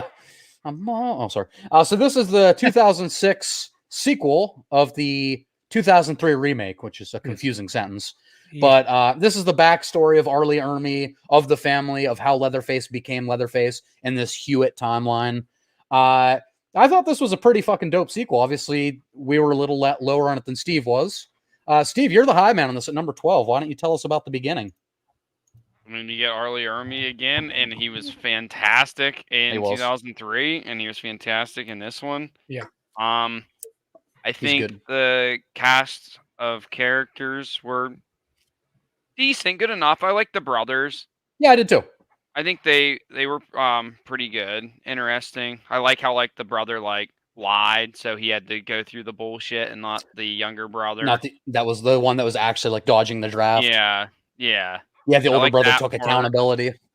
I think Leatherface was pretty good in this movie too. Even though Agreed. he wasn't himself yet, technically, but Right, until he kills the boss Yeah. at like the meat plant. yeah, still The meat packer. menacing. Yeah, for sure. I really like the scene where she's hiding under the table, even though he probably would have fucking saw her. But and she not a just very- has to literally her fucking husband or boyfriend literally yeah, gets that's fucking horrifying. mutilated right above her. Right above her. She just has to watch it. Props to her for not screaming and getting killed herself. And good on her for like she has the choice to run out that front door and save her own life at one point. And she hears her friend scream and she goes back. Yeah. Like that takes a brave person to not save yourself. Yeah, You I don't know. You pronounce stupid wrong. Um, I'm Line, leaving line. either of you. Yeah, me too. Off the top of my head, I can't really think of anything I really like truly disliked about this movie. I liked it for the most part. I think Yeah, it if you're helped set up 2003 well. Beautifully. It didn't do anything to like fuck over that one. No, And not obviously at it's all. a prequel, so everyone dies, which I liked. Yeah. Like no one got away. Yeah, I think this one enhanced the 2003 one, like learning Yeah, the backstory. They Yeah, could have like- easily fucked up the 2003 one with this movie, and they didn't. Yeah, Froze again. Good talk, Adrian. absolutely. this was a fun You stream. cut out, Adrian. I'm just gonna cut the banner. I think that kills it a little bit. But yeah, Arlie Ermy in 2003 was so good, and I guess you could kind of believe him as the sheriff of this town because they're all fucking nuts. But I do like how this one explains that he's not actually the sheriff. He just killed the sheriff and took his badge. He's not Sheriff Hoyt. I love his line. Fucking, I just killed the whole police force. It makes way more sense that he wasn't a cop. Yeah, and Yeah. you see how fucking sick he is, where his brother or cousin, whatever it is, the guy in the wheelchair, like they have to remove one of his legs, but Arlie Ermy's like, fuck it, take both of them. He's like, well, damn it, boy, you nicked his other leg, just cut it off. And Steve, I do really I like the characters as well because I think this is good commentary on like military families and the other brother that's like the older brother that's such a patriot and he wants to die for his country. You have the younger brother that's like, fuck that, I'm not going to war. So he wants to dodge the draft. I really like that dynamic, and it totally comes full circle learning that R. Lee Ermey was a prisoner of war. He's a military man himself, and he was a prisoner of war, so you see why he gets so offended by that. Yeah. So he's not just torturing them to torture them, which, I mean, he would do anyway because he loves it, but he actually has a fucking motive to beat the fuck out of them because, like, that's like the scummiest thing you can do to a military man, you know? Rest in peace, Muhammad Ali. But to them, that's the scummiest fucking thing you can do. So I think it answered questions. Some people would say it answered questions they didn't care about because that's a lot of people's problem with prequels, and I get that. But, but it worked. It works. Nothing to complain about with it. I No, don't- it's not. I personally don't hate when they go back and answer questions nobody asked for the answers to. Yeah. That's If why they I do it love right. Rogue One so much. If they do it right. Yeah, see, I can fall either way on that. There's prequels that I fucking hate. I don't need to see a 7-year-old Anakin Skywalker. No, that I did not. Yippee! Yippee! That's an but- effective maneuver. Oh god. But yeah, guys, the beginning I think is a solid fucking prequel. I know a lot of people don't love this movie so much. I don't know why. Those are a lot of the detractors as well of the 03 remake, which is Especially, like, crazy. If you're a fan of this series and you say this one's not a good movie, it just doesn't make sense to me. 'Cause Yeah, it's one of the better ones. so many dog shit movies in this series. Like this one has good production value. It has a good cast. It has a good Leatherface. There's some good kills. What the fuck do you want out of these movies? Yeah. All right, let's move on. Number 14. Oh God, here we go. All right, guys. Are we on the right screen? Yes. All right. So the original Texas Chainsaw Massacre. Corey at number 8. Corey in the top 10 loves this one. Steve I at do. 13, right above the average. And I'm dragging it way down at 19. I thought I was gonna have it higher, but after rewatching most of these movies on this list in the last month and a half, yeah, Yeah. I think 13 is fair. Yeah, Corey. Well, my opinion's probably well known. If anyone subscribed to my channel, they probably watch my tier list. So, Corey, start it off. I mean, why do you love this movie? Probably for, I mean, all the reasons people love this movie. It's mainly it's mainly nostalgia for me. Yeah. I watched this movie when I was really little. Anybody who's listened knows that our grandma let us watch movies when we were like 3 and 4. Uh-huh. Like I was sitting on the couch beside her watching Hotel Hell, which is a really creepy movie. So she showed me this movie real young. Is that where they and- like bury the people? Hotel Hell? And Yeah, like up to their necks, and then they yeah. water them like they're a garden, and then they they use them for meat to feed the people staying at their hotel. Yeah, it's a fucked up movie. That is a freaky fucking movie. But this one specifically, I like the look of the original Leatherface. Oh, I think Yeah, he's yeah. deranged. I like the way his hair is with the meat gown on, like he's a butcher. I just like the whole. I know it's slow, and there's a lot of points where you're like, well, where the fuck is Leatherface?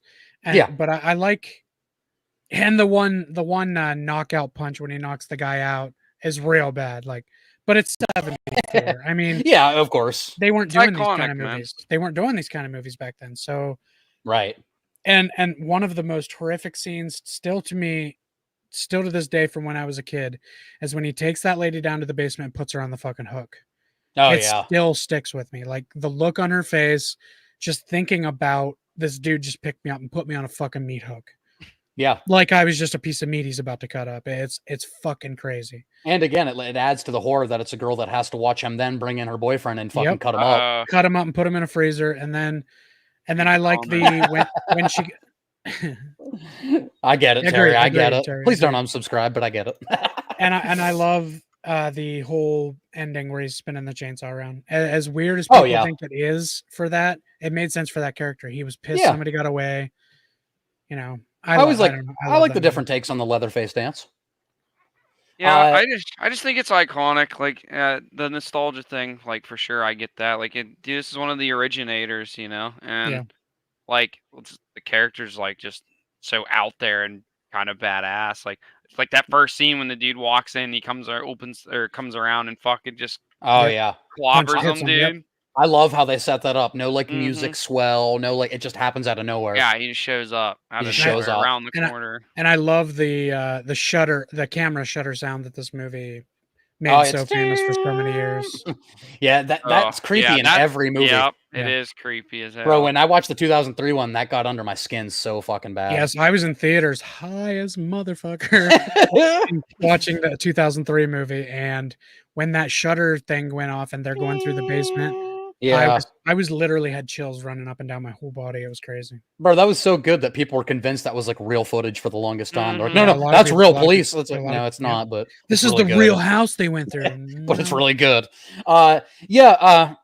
It is iconic. Like, I get it. I might have watched this when I was young with you, Corey. I just don't have memories of it. My first coherent memory of this movie was when I was 12 years old, right? Like preparing for the remake. I get why people love it. It was an originator. All that was before this was really Psycho and Peeping Tom as far as slashers. I get it. I think, you know, the voiceover in the beginning on August 12th, like that stuff's really good. Leatherface is awesome. I love his introduction. I love some of the kills here. Yeah. I don't love the characters, like any of them. People Yeah, love the fam- Franklin. the fam- Like, The family and the teenagers are slightly weak in this movie, but yeah, the family's okay. I like the dinner scene. That Yeah, deserves its I like props. the family in this. Pop is great. Yeah, Pop. Yeah, the dinner scene deserves its props. Just everything before the dinner scene, I really don't like, other than Leatherface. I hate the characters, Yeah. like the teenagers. I Hmm. mean, the first half hour of the movie is extremely boring to me. They're just sitting in their van, like they pick up the hitchhiker and he does some voodoo shit with the photo, lights it on Yeah, fire. yeah. Like, it's just the pacing of this movie is god awful for me. It's dreadful. It's a hard one for me to sit through. And It there's a lot picks of up. there's a lot of wheelchair jokes with the one character. Hey, Franklin. Yeah. Good. You guys are having fun. Yeah, Franklin's just a whiny bitch this whole time. I don't know why Yeah. he's as loved by the horror community as he is. No, I have no idea. But I don't like the characters. I don't like the first half hour of this movie. I don't like the final 20 minutes of this movie, other than the dinner scene is pretty good. I think Sally's kind of a fucking dumbass. She's just, to me, she's one of those final girls that she's not a final girl because of like her perseverance. She just happens to be the last No, one yeah. they went after. Like, it was cool how she escaped the family, but she's a fucking dumbass. She wasn't overly resilient. She was Yeah. as dumb as any girl in a horror movie was in the 70s and 80s. Yeah, it's an unpopular opinion. Everyone else, that most people would have this way closer to Corey's spot, and I get it. Like, that is 100% fair.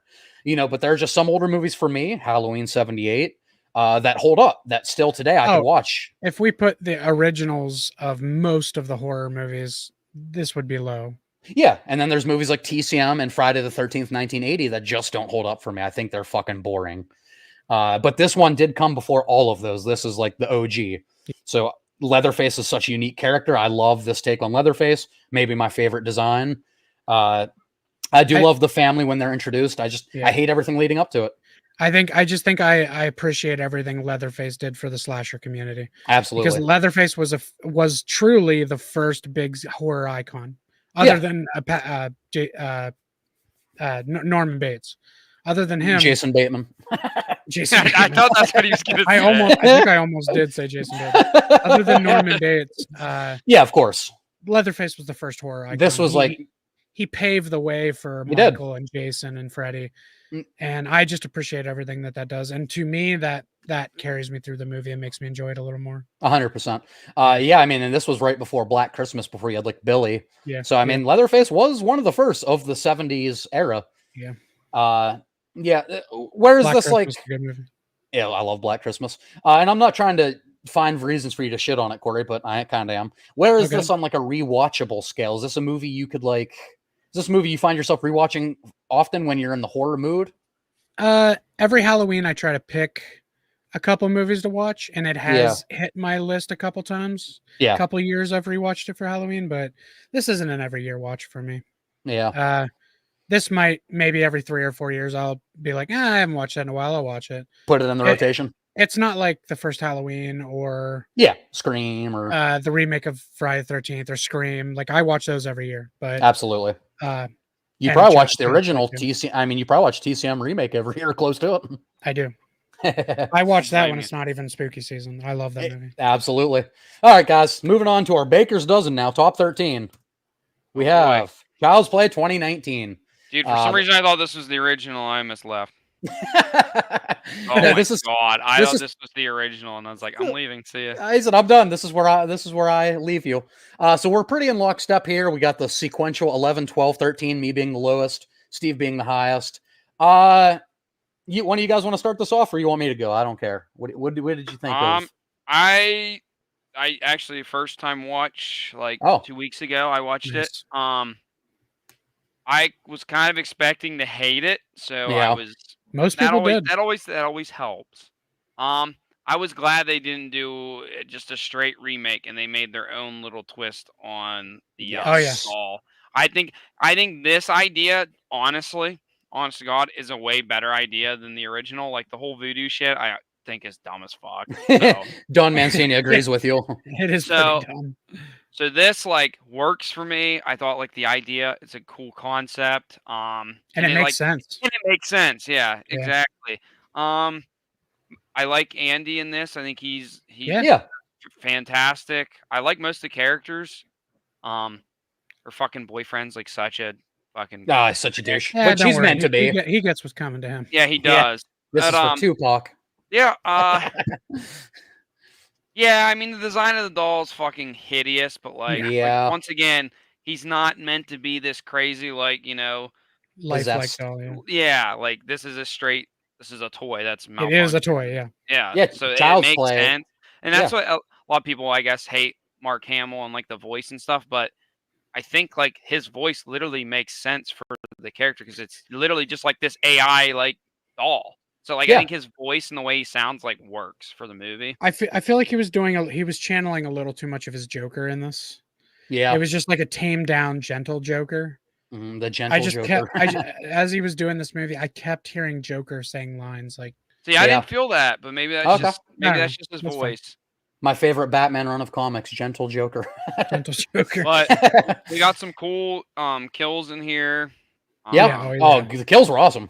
Hate that he killed the cat. Oh, yeah. Story makes sense. Why you don't fuck like- with Andy? The cat Everything hurt makes sense. Andy, guys. I just thought this was a really solid remake that didn't sit there and try to copy the original, but went and did Yes. its own thing. And yeah, a lot of people are going to hate it because it's different, but for me, it was different, and I liked it because of that. Yeah. Yeah. I'll piggyback off that and you say I absolutely agree. If you're gonna remake something, put something fresh in there. You know what I mean? Like do something to make it your own, to make it stand out. And they absolutely did that by making this actually more of a toy AI as opposed to like the first Child's Play is kind of a possession movie. Whereas this one it's a fucking guy getting treated very shitty in a toy factory in Japan that turns off all the safety protocols, very Megan in that way. But turns off all the safety protocols and just unleashes this fucking hell doll onto the world. I do like the kid. I like, of course, Aubrey Plaza is great in the movie, but well, I'll get.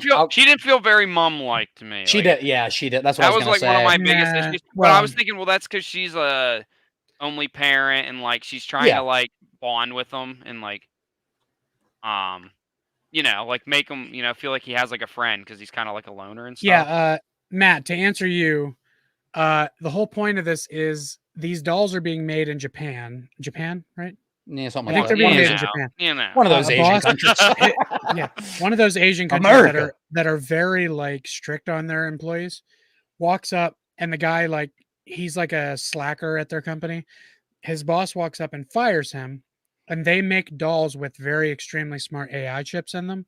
And he decides that have very heavy restrictions so they can't learn too much. Safety protocols. This guy gets really fucking pissed that he got fired. He changes the one chip in the one doll to learn anything. Doesn't Yeah. matter. Take Learn off all the whatever it safety needs stuff. to know. And then he jumps out the window and kills himself. And then he jumps out the window, and then he does a swanton bomb out the He window. makes I sure thought the that was doll funny gets because I shipped out looked away at first, my phone and I looked up and drove in your car. I was like, So then when it Okay. gets to Andy, it learns that Andy is his best friend, and anything that hurts Andy, even in the slightest, needs to go. And Yeah. that was one thing I really liked is that he really was like, we're best friends. It wasn't Yeah. right off the rip, No, no. I'm going to try and kill you. It was, Nope. Yeah, right. hey, I'm your best friend. I'm your like protector, anyone. Until he learns what wrongs you. betrayal is, and he realizes Andy betrayed him. Yeah. Andy I betrayed really, me. I really like that. Yeah, I do agree with that as well. I feel like it was a good way to go for your remake. I think Like he's like, I will protect my owner Yeah. at any cost, no matter what it means. I like Brian Tyree Henry in this too. Oh yeah, as the cop. He- Yeah, uh, I think yeah. he's really good. Officer Mike. He's really good. Yeah, he is really I good. liked him too. Yeah, and like, most of the characters kind of in this movie, they got their comeuppance. Like most of them were shitty people. Oh, The that first time I- landlord guy who was filming people. Ew, he kind of looked Yeah. like Jack Black. Hey, Yeah. dude, I Yeah, thought he did. I thought the same thing. Every time I rewatch this, I forgot. I'm like, oh, I forgot Jack Black was in this movie, and it's not him. I'm glad he got done dirty. Yeah, fuck him. But I do like how eventually, like, there is a kill that impacts you because it's the poor, sweet fucking mom of Officer Mike. Yeah. She gets in like the Yeah. car service, and Chucky takes it over with his AI. Like, For me, he it was the genuinely. cat. I'm like, come on, bro. Oh yeah, the cat too. Cat lives matter. But yeah, it's just it was a good direction to go with it. Matt And says the that's kid what- friends didn't piss me off. Sometimes No, the I kid like- friends piss me off. They I really liked didn't. them. I liked them. I hated the one that was like opposed to him that hated Andy for no reason. Well, Matt says that's a way better plot. I'm assuming he Yeah, means it's a I- better plot than the I original. agree. It's I a better agree. plot, but I Fuck- haven't liked fuck the you guys. original. I like the original more still, but he I doesn't say will. bitch once in the remake. So Yeah, that's right. I will say a couple things. I don't like that one neighbor kid that's always a dick to Andy. okay, I do the thing with the Mark Hamill voice. I understand what they're going for because he's AI. It's like one note, but Mark Hamill has such a range. It's a shame he couldn't show it off. Really, I do wish or there was at a way least to. throughout the movie, learn to Yeah, have a exactly. better voice because That's he's what they AI. could do. That's what they Yeah. could do. Yeah, that's actually a good I can agree idea. with that. I can Where he agree with that. where he becomes more like sentient, like human-like, and he Yeah. can show more anger and he can show sad. Like some like- Ultron shit where he's like Hell learning yeah. new things and all that. Yeah. I'm and then saying. and then he flies out for a few years and spends some time in the mountains in the Andes with the monks. Then he comes back and becomes an actor. because and then he's the other enlightened. And then my other kind of con on the movie is I just do prefer a younger Andy because I feel like more stakes. I feel like it stole his childhood more, like a 6-year-old boy, as opposed to. I mean, this kid's still young and it's gonna fuck him up. But I personally, I prefer the younger Andy. That I first ca- Andy definitely would have affected him a little more. Yeah. I kind of like the teenager. I'm right, glad let's they move went on. the teenager on this. Let's move on. Steve's an idiot. No, I totally get that. I don't know. It worked better because, like, dude, in the original, I'm like, this guy has the power of like his own body, but he can't fight a fucking kid. And like the first Right. 3, I'm like, It it al- doesn't. yeah, make- That like, always this- pissed me off. This Yeah. is the end, friend. But overall, we're all very pro Child's Play remake. If you haven't seen this movie and you're a Child's Play fan, Yeah. don't go in being like, not my Child's Play. Give it a chance. It's pretty dope. It's a good different take on it. It is. Pleasant surprise for me. Now, hey, speaking of remakes, or not remakes, I guess this is a spiritual sequel. It's kind of a sequel. Yeah, number 12. I nailed this one. Number 12, Corey at 14. Steve in his top 10. I did tell you I would have bumped this down under Child's Play remake for me. Which Child's I Play would- remake you It's had 11. 11. I would have had this 11 and Child's Play remake at 9. Okay. Upon looking at my list again. 9/11, America, baby. Never my- forget that. My thing Never with this forget. movie that I really liked Yeah. was just the cool way, like the cinematography of like the kills in this, I think were so goddamn good. Yeah. Oh, yeah. The use of the mirror and like stuff like that, I just thought was like brilliant, and I thought it was so badass. I like the whole storyline of this movie too. Yeah, no, I think the story's good. My biggest thing is it starts real slow, and I think the third act where it's really good, is too quick and too. Oh, it's rushed. rushed. Way too quick. Yeah, the two guys, I don't remember their names now, but the two main guys who end That's up racist. being Candyman and Candyman's helper or whatever. Yeah. Yeah, The artist guy. They it was like 10 minutes from them turning evil to being dead. Yeah. Yeah. I feel Quote, like unquote. there's like, I don't know if there's a director's cut of this. I feel like there's like 15 minutes missing of this movie at the end. Yeah. It all Yeah, happened really quick at the end. That really could have fucking wrapped things up with a beautiful little bow. yeah. Tony get the- Todd's one little cameo and this was really cool too. Little okay, Yeah. that's cool. Yeah.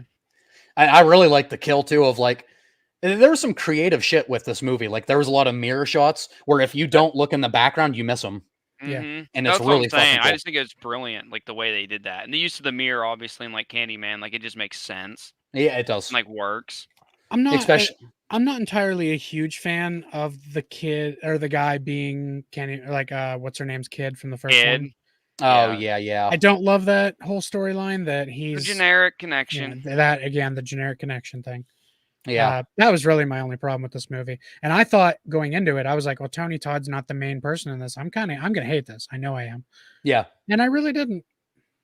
No, I thought Yeah, this well- was a really strong Yeah. movie, especially with horror nowadays. I thought like Yeah. this worked for me. If it's Almost, not Blumhouse, almost I'll give it a chance. entirely. The opening was rough though, because the opening of the It- original is looking down on a city. Yeah, that's In cool. this one, it's looking up the buildings, and it's kind of nauseating. Yeah. I'm kind of glad I didn't see this in theaters. But yeah, I really like the kill sequences. It was kind of weird they did the art thing. I liked it, but the worst Candyman 3 actually had the art exhibit. That's where that whole thing Yeah. started. So it's weird they took that, but they did it much better, obviously. It's much. You better, took my yeah. mother. My mother.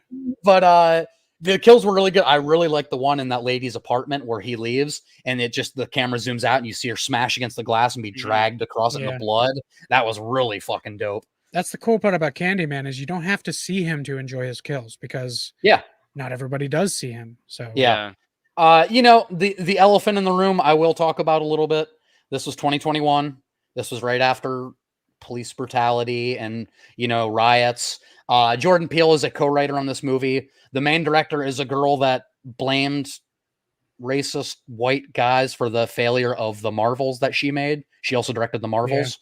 And Oh, she boy. blamed, and I mean, this movie has that kind of stuff I can't littered believe throughout it. that she directed both of these movies. Oh, she She did. did. She She made did. sure she killed a lot of cops at the end of this movie. Yeah. And I just, it's a little awkward, but you have to be able to talk about this stuff. It's very heavy-handed, especially in the first 10 minutes. It has no subtlety to it, where the first Candyman plays it in perfectly. Yeah. Like this movie almost feels like the message first and then the horror. First Candyman, horror first, the message is sprinkled in there.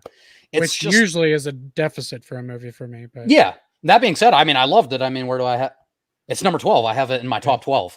I love the movie. I just that side of things. It was a lot of movies at this 2020, 21, 22 time where everything was about, racial equality and cops bad. And like, I feel that a lot in this movie. I do. Like, I wish I could say I don't feel it at all. It's very heavy handed. that's Once you even get, still a huge issue. So yeah, once you get, it still is. Yeah. And I mean, not that it shouldn't be talked about, but make your movie good first and then sprinkle your message in. Don't do it opposite. This almost felt like agenda first at times. I agree. But that being said, everything else about this movie kicks ass. I like all the characters. I like the little brother being protective of his big sister. yeah, He said, "Hey, my sister's carrying down 80 hours a week. Put down the put down the barbells and pick up a paintbrush." Yeah. I really like the little brother, how protective he is of his sister. I like the sister. She's an awesome actress. Our main actor, of course, is young Morpheus from the Matrix Resurrections. But he's awesome as the artist. he is. The art gallery scene is really good with both of them, the piece of shit white dude and his young intern girlfriend both getting killed. Really cool effects with like the invisible slicing the screens in half. Why did Candyman drag his body back over to kill him beside her? That seems theatrical. Here, Matt, you dropped us your crown, King. I know what he means. Oh, I knew Matt would respond to that section. But other than that stuff, the awkward stuff that we should be able to talk about, I'm sorry. Other than that, the movie kicks ass. It is a great reimagining. It's a great update. I like how they did like the cult of Candyman thing, like how it passes down to generation. It's not just Tony Todd. I didn't hate that as much as I thought I would. Yeah, exactly. Yeah, I was actually a little iffy on that. Were you? I didn't love that. Well, the first time the guy came through the wall, and it's clearly not Tony Todd, Yeah. and he's clearly just holding a hook. I was like, okay, this is like a copycat or something. And then to find out it's just people acting in his name because of what he represents. I was like, okay, I don't hate that. And then to find out it's just an entity. It's not always Tony Todd. It looks like other people. Oh yeah. And by the way, Steve, I know what Matt's talking about now. We'll just leave it at that. Burger King. But yeah, other than the movie kicks ass. You take out the weird, uncomfortable stuff. You add 15 minutes to the end of this movie. I think it's about as damn good as you can do with a Candyman sequel. Yeah, I agree. I really do. Add a little bit to the end there and stretch it out just a little bit. Take away a little bit at the beginning and put it at the end. We got a really good movie. Adrian, do you think Tony Todd will be in the next one? God damn it. You and that dark damn joke. All right, guys, let's move on to number 11. We got our remake. We got our spiritual sequel. What's boy. number 11? Oh, okay. All right, we got quite a divide here. Am I on the right screen? Yes, I am. So, we have New Nightmare. This is Wes Craven's return to the franchise after those 3 terrible sequels, the Dream sequels. I'm at number 8. I'm definitely the highest on this. Corey at 11. Corey nailed this one. Steve the lowest at number 16. I know So why me and Adrian like this movie so much. So, Steve, We why love are you? meta horror. Oh, we do. We do. We're Scream Glazers. I mean, come on. Yeah, Just- that's I get that, and I think I already told you before the stream. I think this is one of is one of the most unique like horror movies. Absolutely. Like Wes Yeah, yeah, for Craven, like Wes Craven's just got a great mind, like when it He comes to does. shit like this. This did what Jason Goes to Hell tried to do.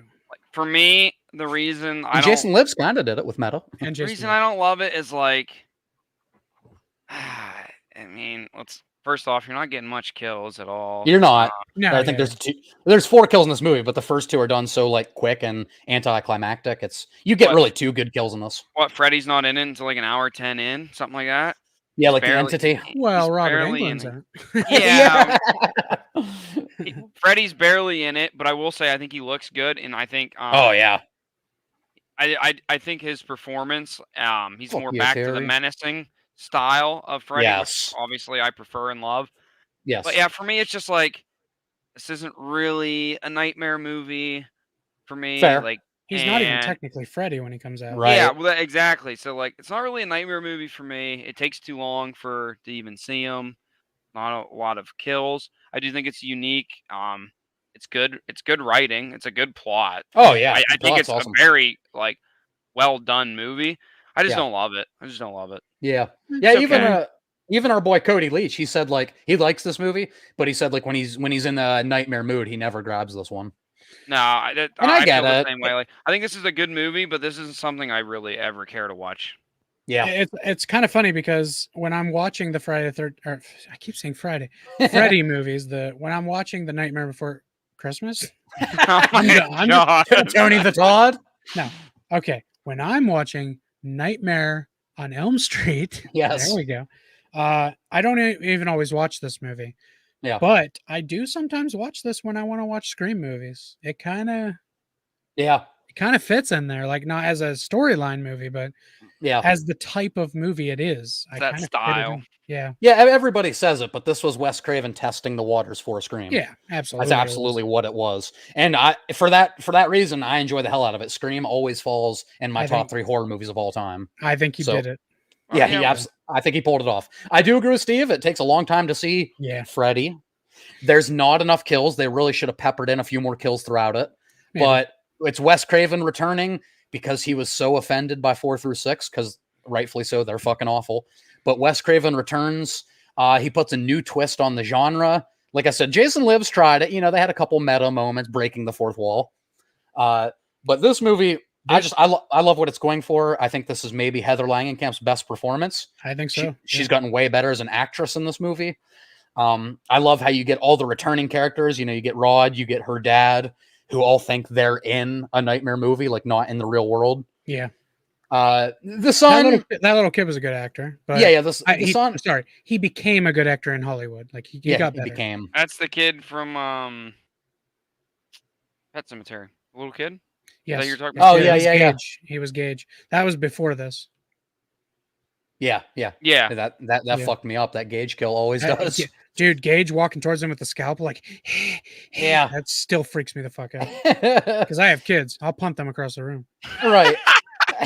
But I mean, there's not anything I'm really gonna say that's like, here's why you're wrong and I'm right. If it doesn't work for you, I totally get it. It's very meta. There's Yeah. not a ton of kills, but it's a really dope Freddy design.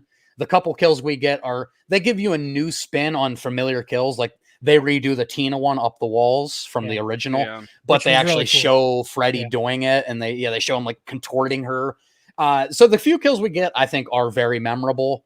I think They probably could have had a lot of fun with, like, if Freddy, I'm gonna have to Yeah. keep putting that in quotations, yep. the entity of Freddy Krueger killing a couple like Hollywood people. Like they could have really had fun with that because he's Yeah. out in the real world. He's in Hollywood. Yeah. They could have very easily had him kill like real scream queens. Like even try to get Jamie Lee Curtis in the movie as Or, like, Jamie a Lee Curtis cameo. and kill her. Like that would have been fucking hilarious. Yeah, the same way that I think Seed of Chucky could have had more fun with the Hollywood concept because they're in Yeah, Hollywood. They should have done more with that. This movie probably could. Yeah, that would have been fun to Yeah. kill some starlights, some scream queens Yeah, some real Like, scream queens. as themselves. Kevin So kill Kevin Bacon with an arrow. Kevin Bacon, my scream queen, kill Mark Patton, aka Jesse from Nightmare Yeah. 2. But it works for me. If it doesn't work for you, I get it. It's not very nightmare-y in vibe, but I really enjoyed this movie. And like Steve said, really strong story, really strong script. Yep. Yeah. But that being said, let's move on. Top 10, boys. Top 10 time. It chapter 2. Ooh. Well, let's see. Am I right? Oh, hey, how'd that get there? Guys, I guess I have to read this out, though. Like and subscribe to the channel. Hey, yeah, if you're watching and you're enjoying Easier. this. Remind me to say it. Oh my Hey. god, I'm a genius. You're a genius. You nailed it. All right, guys. It Chapter 2, the follow-up to It 2017. We have Corey at 15, a little bit lower on it. I'm at number 11. Steve is at number 8. So Steve was really high on this one. I'm And an I think It I have... Glazer. You're Nick Glazer. And I think I have a quick Richie clip.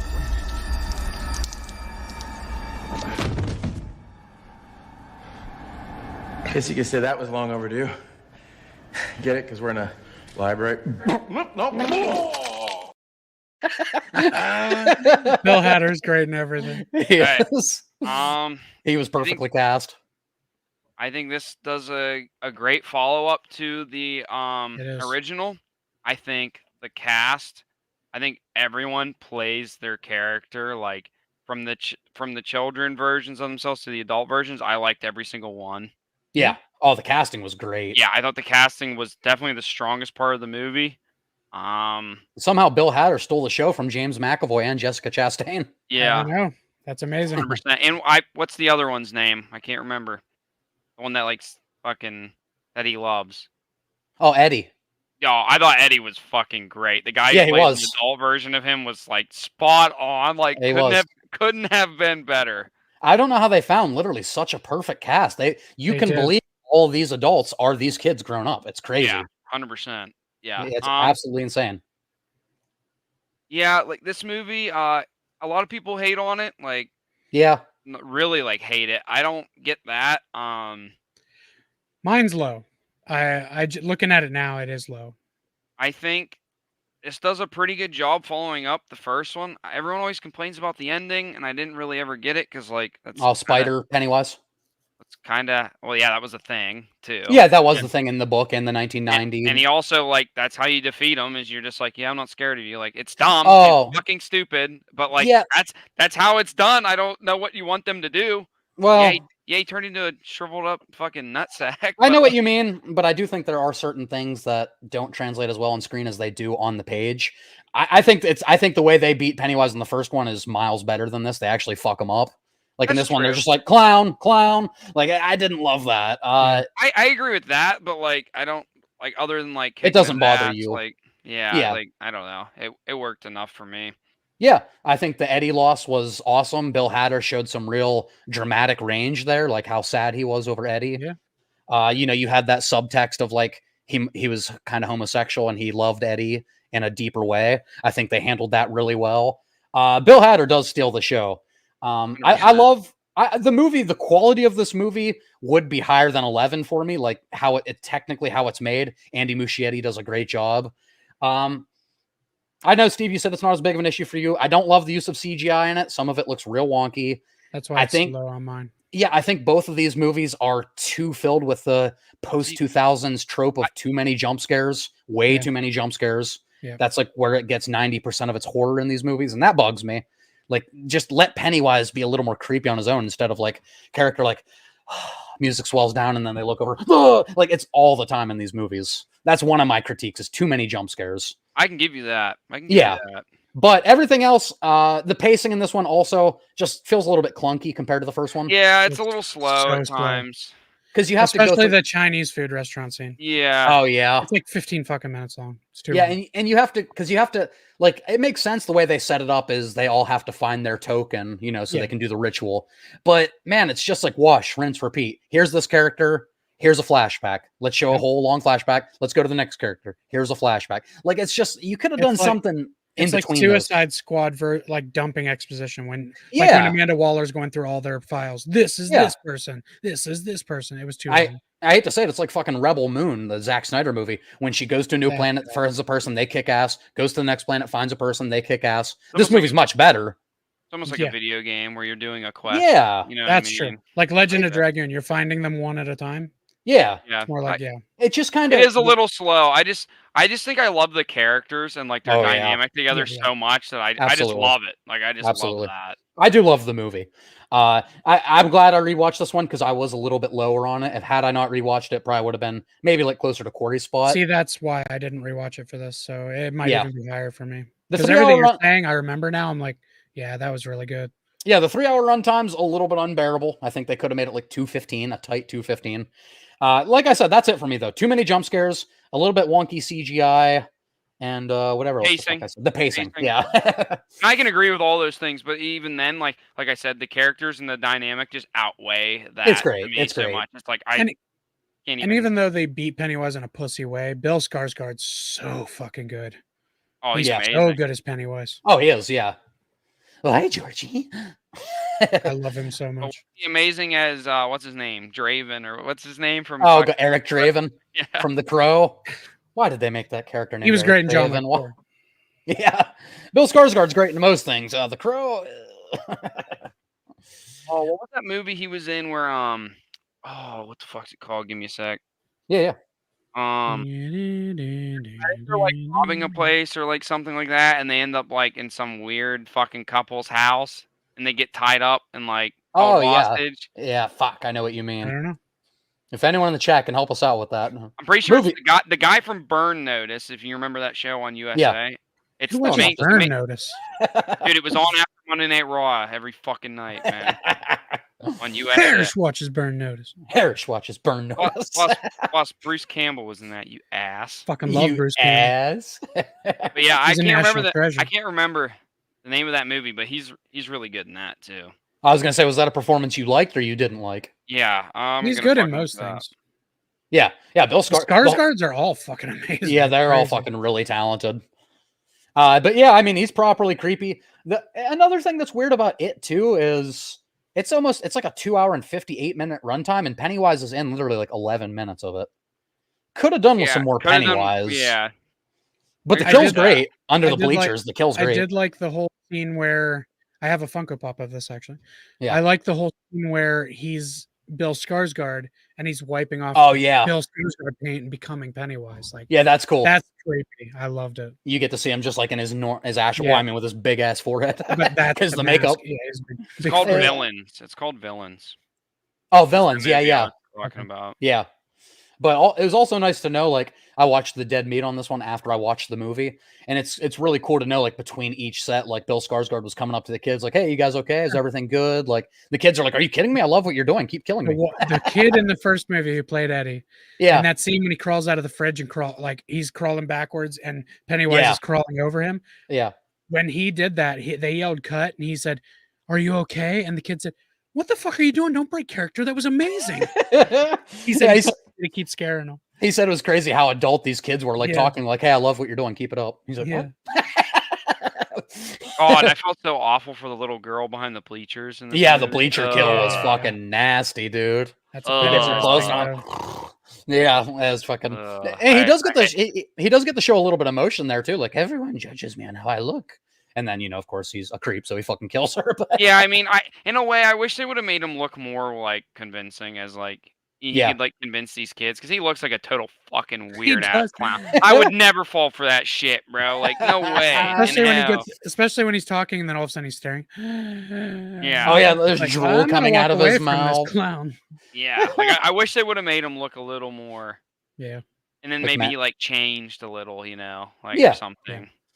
And also the old lady CGI. God damn it, that sucked. bad.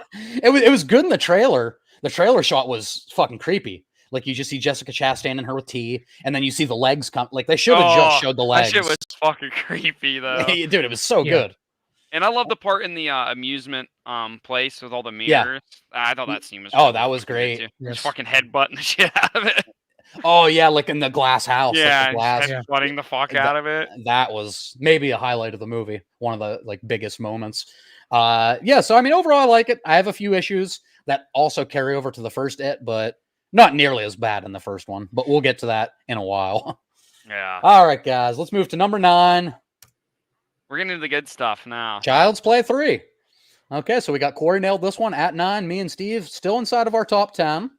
So this is Andy Goes to the Military. We've done pretty good at. We're pretty consistent this list. We have been, and I think even Corey's biggest stretch was an accident with Curse. So that's because we don't have Orion here to glaze all the really bad movies. To have TCM at number 1, TCM 2 at number 1. That is fair. Sorry, Orion. Sorry, love Orion. you, Orion. Orion's the reason fucking Demon Freddy didn't get our S tier. God damn it. But yeah, Child's Play 3. Andy Goes to the Military. You have, the introduction of the new kid on the block, Tyler, that Chucky wants to possess. You have Chucky steering a little bit more into the comedic side. You don't fuck with the Chuck. But it works. It works, dude. It works so well in this one. Presto, you're dead. Like Nightmare on Elm Street 3. Yes. He's starting to steer into the comedy. But this is still the good balance. Yeah. Like this and Dream Warriors are very, as we talk about Resident Evil 4. Yeah. Resident Evil 4 started steering into the action more than the horror, but the balance was perfect. And then 5 pushed it a little too far, but I still enjoyed it. And then 6, yeah. 6 was the Michael Bay movie. Yeah. But yeah, Child's Play 3, I mean, I have a lot of fun with it. A lot of people, this is like a lot of people hate it. Favorite in the franchise. And I get it. It definitely has a different feel to it. Andy in the military school is, there's some douchebag characters in this movie that kind of goes away from the spirit of the first 2 movies. Kind of you lose some of that tension there. But I love this chick in the military. I love how, ride or die she is for Andy.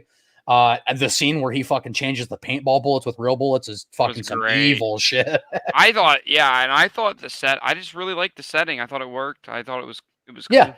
Yeah, some people complain about 3 is that when he puts the real bullets in the gun, it's like that's too mean even for Chucky. Like, what are you talking about?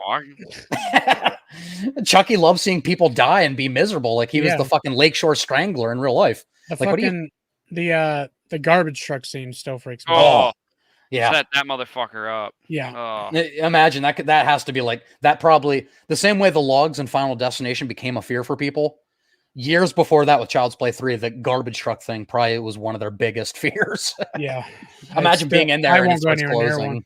Yeah, it's just you have no chance of getting out. No. I don't know why I said that like Chandler. You have no chance of getting out. but yeah, I really like the character dynamics in 3. Chucky is fucking great in this with his one-liners. Presto, you're dead. The one guy that has a fucking heart attack before Chucky can kill him. He's like, you gotta be fucking kidding me. Dude, Noble Saldus is back. Hey, Noble Saldus. The freaking logs, dude. Yeah. Hey, we'll get the Final Destination one day. Absolutely, we will. I can't wait to talk about those movies. One Fateful Halloween. Won't be next one because I think we pretty much have a theme established. We got ours. We got our theme established. But yeah, love the character dynamics. I'm okay with Tyler. I don't love him as much as Alex Vincent in the first 2. Yeah. He's fine. Chucky, I'm gonna be a bro. Fucking Chucky in this one and in Seed when he's gonna be Red Man. Chucky wants to be a black man. That's okay. He's really down with that idea. But I like a lot more about this movie than I don't. And if it wasn't for the Toy Factory in 2, this one might have the best ending, like in the pop-up carnival. Mm-hmm. Really it's really cool in that roller coaster. Yeah. And the fan. Mm-hmm. Yeah, and you have that blade that swings down and like cuts half of his face off. Like in the movie Face Off. Yeah. No more drugs for that, man. But even people that kind of disregard this one admit the third act is fucking killer. It's really good. I don't have a lot of complaints about it. I don't either. I've always really liked this movie. Me too. This is the one I think I've actually seen the most too. Really? Yeah, it was just on TV a lot for some reason back in the day, and I used to just watch it every time. It's like, dude, it's on. I'm watching Chucky in military, fucking school, dude. Fuck yeah, sign me up. Yeah, I think that guy having a heart attack is one of my favorite moments from the series. Yeah, Though. Just the it look is. of disappointment on Chucky's face when he gets robbed of the kill. Yeah, I But think Chucky- Chucky's really strong in this one, and He I think is. it's the perfect balance of that. Perfect balance. He's funny, Yeah. but he's not too funny. Like there's still that psycho side of him putting real fucking live bullets in the paintball guns. And Yeah. it's just and it was a nice switch up. The military setting's pretty fucking cool, and the third act is fantastic. But I don't have a lot of negatives, so I think we can move on. All right, number 8. Oh, here we go. Speaking of the Chuck, don't fuck with the Chuck. Bride of Chucky. Here we go. Our biggest one. Our biggest. Yep. Wow, look at this difference between Corey and Steve. Corey in the top 4. I had it just below the average at 9. Steve at 14. And for the record, that is 4 lower than Child's Play 3. Okay. Yeah, Bride of Chucky. I think this definitely holds a special place in Corey and I's heart. We watched this movie fucking on repeat when we were kids. Yeah. We burnt the fuck out of that VHS tape. I love. If you're going to go a new direction, I thought this was great. Maybe a little bit overly comedic. I get that. I totally get that complaint. It is that started it. But Tiffany Valentine is absolutely a horror icon with Chucky. You know, the main characters don't have the impact in this one like they do the first 3. Like they're just dumb kids that they feel more like cannon fodder, like a traditional slasher. Like you have Katherine Heigl, Jesse, and Jade. Yeah, they're fine. It was cool to see John Ritter as the scummy uncle, the cop. Yeah, that was interesting. But there are some fun kill sequences. The fucking nail gun is really cool, like shooting up, and he's like, he falls over and has the nails in his face. He's like, Chucky's like, I swear that looks so familiar. The Pinhead reference. Pinhead, yeah. Yeah, it was I clear like when that he's not dead. Yeah. Oh, yeah. And then he pops in up the back of the van. pops back up out of it. Yeah, they were clearly playing into the meta here. At the beginning, you see the Jason mask, the Michael mask. Like you knew right away what they were going with here. This is the same director as Freddy versus Jason, and you see a lot of through lines. No. Yeah, and the dude doesn't do like any horror. He does like a lot of Japanese martial arts films. So it's so weird that Ronnie Wu, I think that it was for these two. But I wish he would kind of make more because I do like his style. Yeah, for me, this is the one where it felt different for sure. Yeah, definitely leans more into that comedy bit. I get they're trying to do something different, but I personally would rather just have Chucky on his own. I didn't like the whole bride idea really at all. Husband-wife dynamic. Yeah, I mean Yeah, they I made a like the good fighting. connect. They made a good connection. Yeah. I'll give them that. Like, and it worked, but it just for me, I'm like, The characters aren't great. Yeah, characters aren't great. I just love that it was like they were such an abusive couple, but they were dolls. Yeah. He said, Like "What? You when thought I they're was going to fighting in marry the you?" RV. Oh, like I about doing the dishes. Yeah. I did enjoy it, and it was like like the bickering and stuff was funny, and like the Yeah, I know you like, liked it overall. the couple are trying to like get them to fight more and shit. Like near Yeah. the end. Yeah, they play into it like, oh shit, we can break these two up. Yeah. But yeah, for me, like the first 3, I just like the style and feel more. Yeah. That's really it. Like I think this is a pretty good movie. It's just Yeah, I get it. Don't love it. I like it. Yeah, it's not going to work for everybody. Like you said, this is where they kind of jump the shark moment. Like a bunch of series have that jump the shark moment. It's like, okay, this is too much. And for a lot of people, it was this one. It wasn't Seed. I would say that it's Seed, but this one definitely started leaning into that. So Yeah, this same. is, yeah, I was expecting that on rewatch. I was expecting to kind of hate this one. yeah. And I didn't, and I realized, okay, it's Seed of Chucky. It's Seed of Chucky. Seed's that the I one you hated, not- hate. Not Bride. Yeah. See, yeah, it's much worse. Yeah, but I thought this was like a fun way for, as much as I love the Michael formula, repeat the Friday the 13th formula, repeat the same thing, give us new characters to kill. I do sometimes like when franchises take wild swings. This was a different feel for this franchise, and I thought it was fresh. It was something new for me. To me, the dynamic of Chucky, to me, that concept only goes so far in a certain regard. I like how they gave him a partner in crime. I consider Chucky and Tiffany to kind of be like an iconic horror duo, not just Chucky. Like, I think Jennifer Tilly does enough to put herself in this franchise firmly. Of course, I love the nod to Bride of Frankenstein. She's watching when he kills her, pushes the TV in there. Yeah. Sorry, I'm not into short guys when he's a doll. But I do love that she spent the last 10 years looking for him because she found like a wedding ring on his corpse. Yeah. And he was just going to pawn that off for money. He never intended to marry her. She wasted 10 years of her life. And he's like, you thought I was going to marry you? 10 years of her life and going into a doll. Yeah, well, he did that to her. Oh, well, that's right. That's true. Yeah, because he killed her so he could move her into the doll. That's right. She gives him the doll. She's like, here, I thought you should have a partner. She gives him the doll to be a bitch. But then he takes the ring off the doll and cuts through the fucking cage. Yeah, I thought it was a fresh take. I could see where purists of the first two, maybe three if you're a fan of three, wouldn't like this as much. I totally get why somebody wouldn't like this movie. It Yeah, for sure. totally makes sense to me. This is not one that I'm like, how dare you not like Bride of Chucky? I will never not like this movie. Oh, hell yeah, me too. Yeah. And, as we talk about a lot, nostalgia plays a big part. Corey, you and I probably watched this fucking 100 times when we were kids. Yeah, a lot. Went to sleep to it. Absolutely. All right, guys, moving on to number 7. Oh, fuck you, Steve. I actually forgot I put that in there. It's a pleasant surprise. There you go. Did you put that in there right after I messaged that the other day? Probably. All right, guys. OG Candyman. We got 2 of us right above the average. Steve at 5, highest on it. Me on 6. Corey still in your top 10. Yeah. This was before Scream came around and changed kind of what horror was in the 90s and 2000s. This was the last of a dying breed, but this had so much more to say than a typical slasher. I was gonna say this definitely feels different from a typical slasher. Yeah, it does, 100%. Yeah. It's not just cannon fodder characters that you're killing off. You have Helen Lyle, Virginia Madsen, who's actually one of my favorite final girls. It's a movie that has something to say. You know what I mean? That's what a lot of slashers don't have, is they're just fun slashers. This movie... Fun fact. Oh, yeah, just gonna mention it. The husband or whatever, like the dude who she kills at the end. It's the dad who dies in Terminator 2. Oh my god, is it really? Dad. Yeah. It is the same guy, yep. The one who gets the knife through the throat or the back of when he's drinking the milk. Oh shit, okay. Go look. It's that is indeed a fun fact. Steve has all the fun facts when it comes to T2. Oh, yeah. There's 2 specific reasons this dropped to 10 for me. You're racist? You're sexist? Oh, never mind. I don't have to talk about it. He said, you nailed him. You nailed it.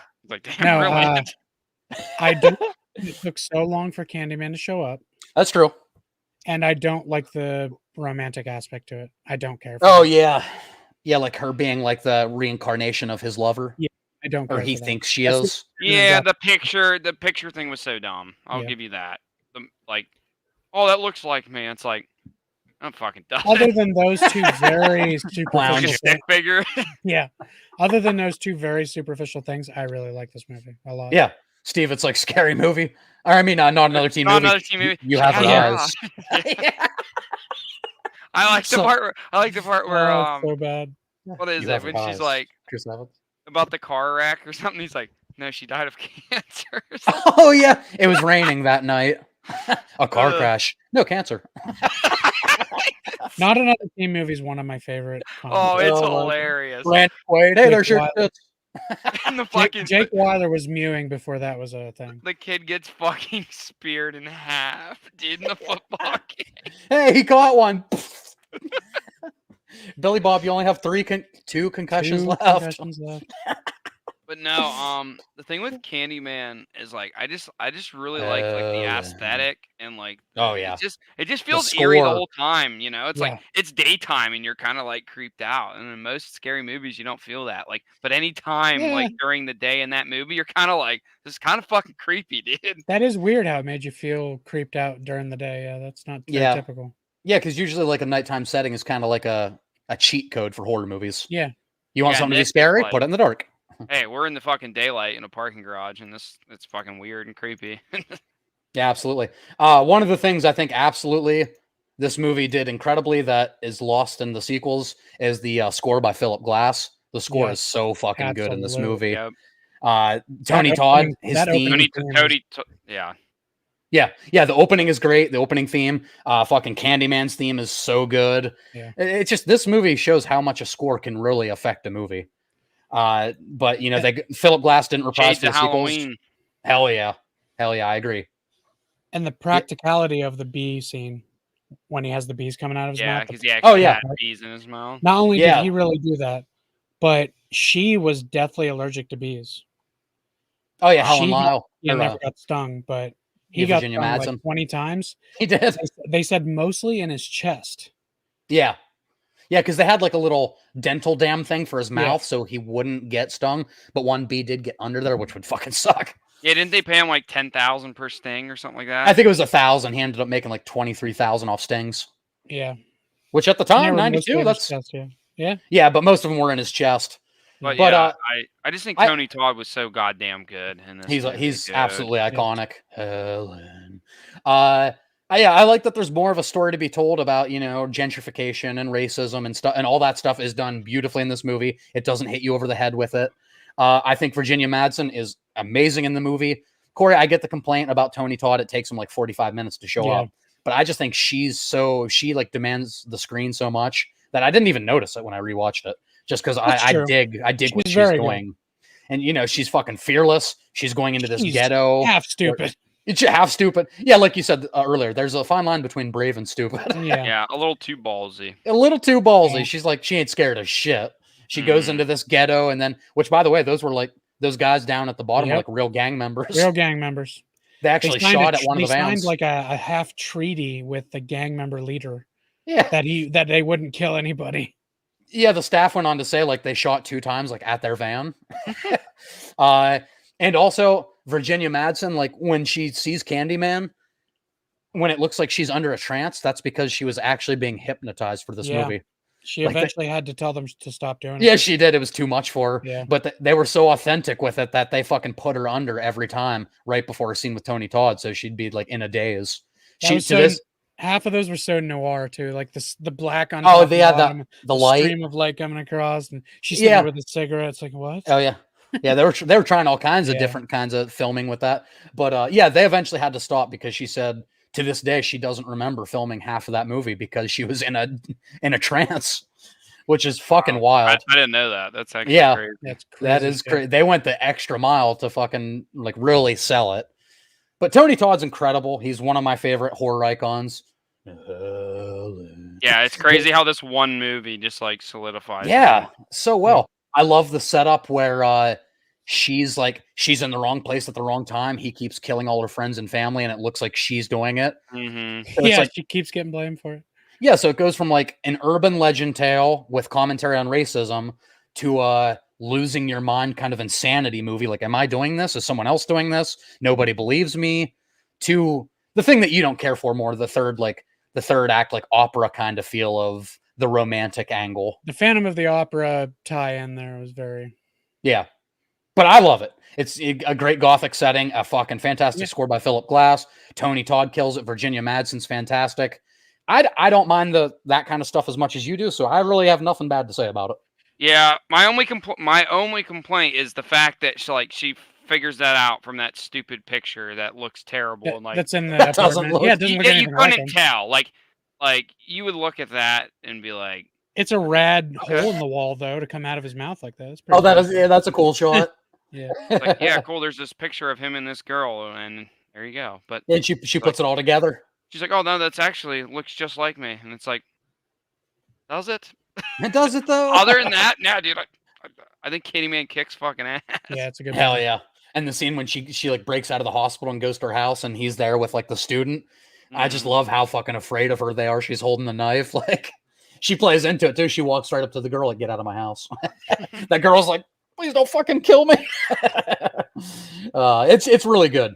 It's really fucking good. If you guys looking for like a 90s horror that's like pre-Scream meta stuff, this is your movie. It's fantastic.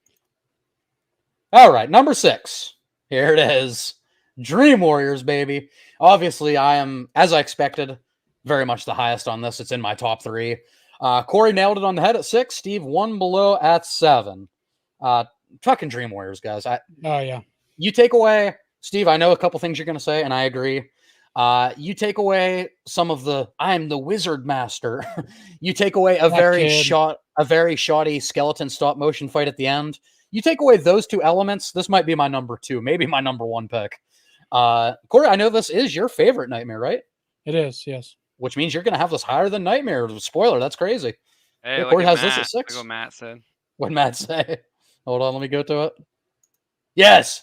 Fuck yeah, Hell yeah, Matt. dude. Soundtrack's killer. Before you were here, Matt, I told everybody that Dawkins is my favorite 80s band. It's not even close. You know what? Before we dissect Dream Warriors, let's play it one more time for Matt, our countdown, so he can hear it.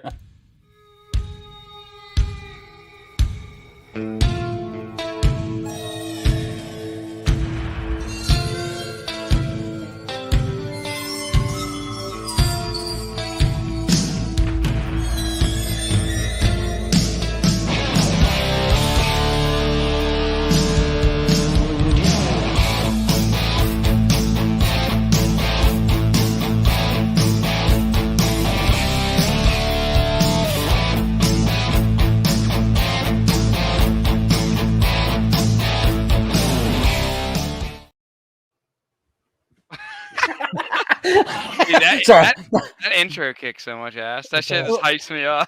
Well, yeah, thank you, sir. I mean, most of the heavy lifting was Dawkins, but I put a few clips together. Yeah. All respect to Don Dawkins. Yeah, guys, Dream Warriors, number 3, 6, 7.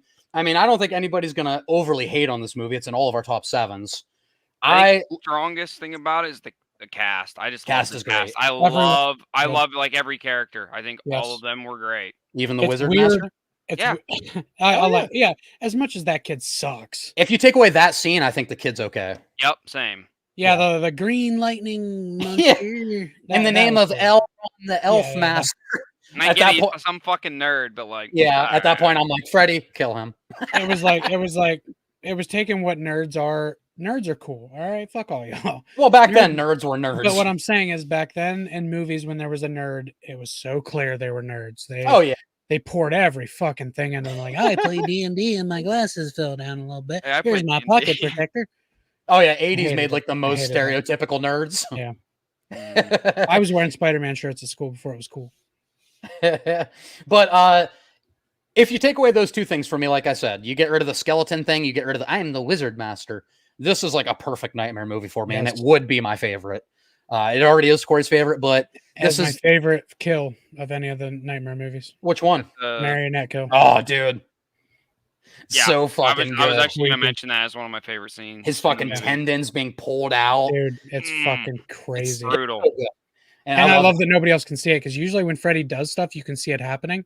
Yeah. But all they see is him walking around like I'm this. just like- They're like, what are they? I did complain about that watching this though. I was like, why Oh. sometimes is Freddy fucking Yeah, I you mean- can see it and then you can't like Not new Right. sure, but Yeah, I for think sure. Freddy can choose when the people in real world see stuff.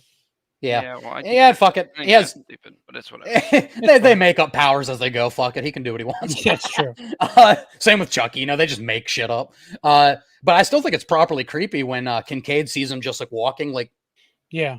even that's creepy weird. without tendons. Yeah. But yeah, the cast. I agree. The cast is great. Kincaid is fucking awesome. You have the return of Nancy Thompson, and I love her role in this movie. Yeah, I love how that was great too. plot's great. Yeah, and it's really you feel The visuals in this movie. yeah, maybe even more are than the top first tier. one. Maybe even more than the first movie. You really feel for these kids because they're terrified to go to sleep, and they're in this asylum that is putting them to sleep. Yeah, Like that- you're crazy. Yeah, that scene when fucking Kincaid, like when they bring in security, Lawrence Fishburne. Uh, yeah, this movie introduces Weston Hills and Hypnocil. It does. Yeah, both things that would come back for Yeah. Freddy Freddy versus versus Jason. But yeah, Kincaid is one of my favorite characters in the whole franchise. Yeah. I love how down he is Agree. for his friends. I love how strong-willed he is. He's not scared of Freddy. Which But you means do his power makes sense. Yeah. it does. You do feel the fear of these kids, and I love that because like, please don't put us to sleep. Like the whole theme of this series is adults not taking kids seriously, and I think it might be the most well done in this movie. Those the one of the two guys, the Josh, Jason, whatever his name is, Joey. Joey, and the other kid, the marionette kid. Yeah. They have a really good. No, it's not them. Sorry, it is Joey, Right. and then the other kid, Mhm. who have the system of one being awake and doing a shift. Oh yeah. Very smart. It's very smart. Yeah. even though that doesn't work. It never. They always have the system in these movies of like one sting. It never works. It That's does because Johnny Depp doesn't stay awake. Yeah, he's watching Yeah. Miss Nude USA. He cannot stay awake. Sucks He at his can't. job. Hey, Johnny Depp, buy a Red Bull, and don't let anyone else shit in your bed, okay?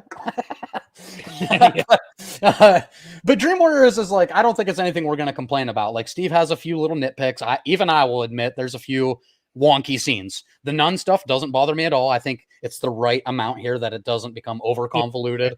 It's cool how they introduce who Amanda Kruger was, that horrifying backstory of what happened to her, the son of 1,000 maniacs. Like, God, that poor woman. But everything beside a weird fucking skeleton and Wizard Master, love it. This is like a 9.5 horror movie for me.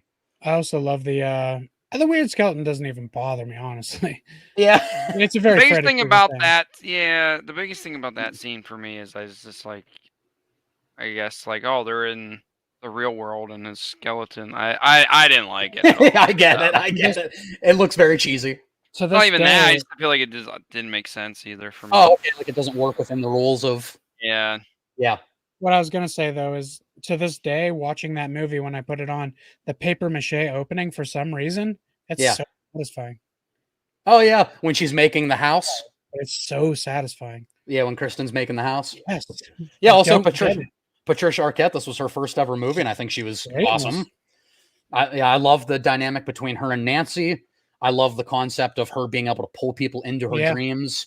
They established that like she did it with her dad when she was young during her nightmares, which is really fucking cool. And then my power is I'm pretty. What? Oh yeah, I'm beautiful and bad. James in the Dead Meat, he's like, when did people start getting two things? You're only supposed to get one thing. Yeah, it's true. A couple of them do that. And then of course One you kid have can walk now, and he has powers. yeah, and then of course you have the only improvised line that made filming in the entire series by It's one of the most famous lines in all of.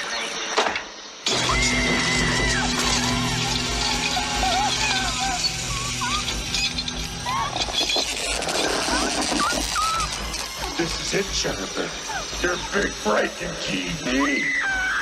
Welcome to prime time, bitch. beautiful. Yeah, great. Beautiful. A bit of improv from Robert Englund. Yeah, just the perfect Freddy, the perfect cast, a story, a great story that makes sense. You know, any day of the week I could flip a coin and this would be my favorite over Elm Street. But, you know, on this day, I didn't go that route. Corey did. Corey, but I think 7 days a week, this is your favorite, right? Yeah. Totally fair. So, and the one kill with the track marks Oh my God. freaks me the fuck out. Yeah, that's fucking sick. Kicking You the have like needles in her arms. the mouth holes like The in her mouth arms. holes, Oh God, it's so gross. And this was still, and these were still when Freddy one-liners were awesome. Yeah, they were so good. I'm time, bitch. And sorry, kid, I don't believe in fairy tales. And let's get high. Oh man, this was the perfect balance. God, I love Dream Warriors. All right, top 5 time, boys. Here we go. TCM, Texas Chainsaw Massacre 2003, the Damn, remake. Corey really loves it. I Corey love loves this it. movie. Corey at number 2, Steve at number 6, me at number 7. I guess I'm the hater here. Corey, let's start with the high man. Why does this remake work well better than the original, and why is it one of your favorite horror movies? Well, that first thing you said, the high man, it's because I went and saw this in theaters, blazed out of my mind. Let's get high. But that did help because I did go watch this movie as a teenager, and like this is when I was maybe the most into horror. Yeah. And I heard they were remaking Texas Chainsaw, and that one was a huge nostalgia thing for me. And I was like, I don't know if they can do it, but I love Jessica Biel. Like I was in love with her back then. Oh yeah. So I'm like, well, she's in it. I'm definitely going to see this. Sold. And that Dave Navarro guy, Yeah. the guy that looks like Dave Navarro. But I think it did what the first one did. Yeah, I agree with you. Me and Let's go, Maxwell seem to have a lot of similar opinions. Yeah, you guys are on tonight. But it did what the first one did, but so much more brutal, so much more gruesome, so Mhm. much more interesting and dark and gritty, and The acting is superb by pretty much everybody yeah. in the movie. Arlie Ermy is maybe my favorite horror villain outside the icons that there's ever been in a movie. And that's in everything he's in. Arlie Ermy is just perfect in everything. He is, dude. But Corey. okay, maybe him, but Arlie Ermy's a close second. You were a close second. No, I like that they kept the hook, the body on the hook. Uh-huh. I like the visual of him coming after them with a chainsaw through the clothes on the hangers. Like, oh yeah, Mhm. that was a beautiful camera shot. Maybe a nod to Halloween. I think it was supposed to be a nod to original Halloween. But that wasn't the first one, was it? Well, there was a clothesline thing in the first. There was in the first one too, but in yes, 4, yeah. Yeah, sorry, I'm The distracted. four's where he's chasing him through it. Yeah, I'm knocking you off your the train of first one thought. where he's just standing by one. Yeah, exactly. Yep. But there's I don't know, this movie, I love it so much. It's my second favorite. Well, no, it's not my second favorite. Or would it be? Yeah, it'd probably be my second favorite horror remake of all time. Oh, under Trent. Under the Under the juicy tits. There's nothing better. I mean, there's Yeah. nothing better than perfect nipple placement. One of my Exactly. favorite things about this Dude, movie too is this isn't our final girl isn't just, oh, I got lucky and made it Yes, out. yeah. She exactly. She's fucking badass. whoops ass at the end of this. She She's does. a badass. She fucking And she never trusts anybody. She's looking over her shoulder all the time. she cuts fucking Otherface's fucking arm She off. does, dude. She runs over fucking sheriff. Like, dude, she puts a whooping on this family, and I Yeah, she love does. that about this movie. Yeah, she might have done the most damage to a family in any of these movies. Yeah, 100%. Yeah, it always helps carry a movie when you actually have a capable final girl that you believe in. You believe she could survive it. Absolutely Man, believe that with Jessica Biel. Yep. Corey, like you said, probably the most violent Leatherface of the whole franchise. You nailed it. Yeah, His you looks fucking nailed it. great. The brutality of the movie. It's just very dark, gruesome. It's just I love it so much. it's by far the best Texas Chainsaw gets, in Oh, my yeah. opinion. Oh, yeah. I don't even think it's close. I don't either. Yeah, we all agree about that. This is the best Texas Chainsaw Massacre. Yes. This is when a remake does it better than the source material. For me, I'm sorry. Like, and I know there's people that watched the original when it came out, and they're probably like, "Fuck that remake." But I mean, let's be honest with ourselves. Yeah, I get it, but if you like this was around the time when they were starting to do newer horror. It kind of got out of that 80s and 90s vibe yeah, where they were starting to make things more cinematic and like a darker lens, and they were this making kinda- things like the sky isn't always bright. It's like it has almost a gray feeling to it. yeah. This did whole that a movie's lot. like this whole movie's kind of like muted. The colors are very muted. Yes, muted. That's the word I was looking for. Yeah, and this started like the horror remake craze of the 2000s. This did. was the one. That's why, like, you know, you got the Nightmare and you got the Fridays and all that shit because this one started it all. So, and yeah, I think they knocked it out of the park. Some of the best chase sequences in the franchise. The extended one with Jessica Biel and Leatherface, but it was good the whole time. I never lost interest. The way she cuts her boyfriend's face off and just wears it. And looks like it's The one dude makes the sacrifice play to save Jessica Biel, and then fucking they recreate the hook thing where he puts him up on like the chandelier hook. Yep. It's really good, man. This Leatherface really got under my skin. He did. Like when I saw this movie in 2003, I was 13 years old, dude, and I fucking what'd you say? It's under your skin. Oh yeah, That's what he'd no, like pun, to be. no pun intended. But he wouldn't want this face. Yeah, maybe But not. yeah, I saw this movie when I was 13, dude, and it scared the fuck out of me. Like back when horror movies really didn't scare me, like where I laughed at them more than I was scared. This movie fucking when I was going home, I was checking alleys. I wasn't going upstairs. Dude, Jesus Christ. Yeah. He's an extremely intimidating leather. It's just absolutely terrifying. It is. All right, gentlemen. Top 4. Here we go. Child's Play 2. All right, Steve, you still had this higher than me. Wow, that's hard to believe. Yeah, all I right, did. Yeah, I mean, I remember us Steve nailed talking this about one. it. Corey 3, Steve 4, me 5. So we're all right in that little ballpark there. Many people would consider this the superior Child's Play. There do are not. right. Yep. Either I think so too. and Corey thinks so. There are some things, I think it does better. You really see Alex Vincent grew as an actor between these two movies. Yep. Man, for such a little kid, he does like the dramatic stuff so good. Seriously, Yeah. I really liked his dynamic with Kyle. I really liked Yep. that brother-sister thing. It felt very genuine. I like how Kyle warmed up to him throughout the movie. Yeah, by the the end- build-up was good. The build-up was good. They did it. And They did it right. Yeah, and she was like teaching him life lessons. Like, you know, when he's disappointed, she tells him, like, you know, I had to learn going home to home that the only person I can count on is myself. And you have to learn that as well. And that was really cool. Like, she felt like a real big sister dynamic. Very similar to Rachel in Halloween 4 again. But when you do the brother-sister thing right, I feel it. You have the cute little, like, when she's mad at him, he's like, you want to hear me say your name backwards? Kyle. Like, you know, just funny stuff like that. He's still a kid at heart. But you know, he's the most fucking jaded kid I've ever seen because of what he's been through. He's like, it doesn't matter. Chucky will find me. I was like, damn. This kid's real, dude. He's real. He's disturbed. I mean, the kid's only 8 years old and he sounds like fucking Eeyore. But I love a lot of stuff about it, and it has the best final act of any Child's Play movie by far. By far. But Steve, you have some issues leading into the final act, like before. I just didn't really love like the adoption, like the adopted parents, and oh yeah, God, that dad was awful. I honestly thought like how's it hanging, Phil? I feel like the first 2 acts of the movie were pretty slow in my opinion. I didn't love them. Yeah, honestly, the reason this movie's this high is because I think Chucky in the first 2 movies is just fantastic. It's just enough of them for me, and yeah, the final act's just amazing. It is, and I love how like they do like a fake out in like every like movie with Chucky. Like he just keeps coming back. He can't kill the little bastard. And I loved like in the toy factory when they make him like in the opening is one of my favorite openings.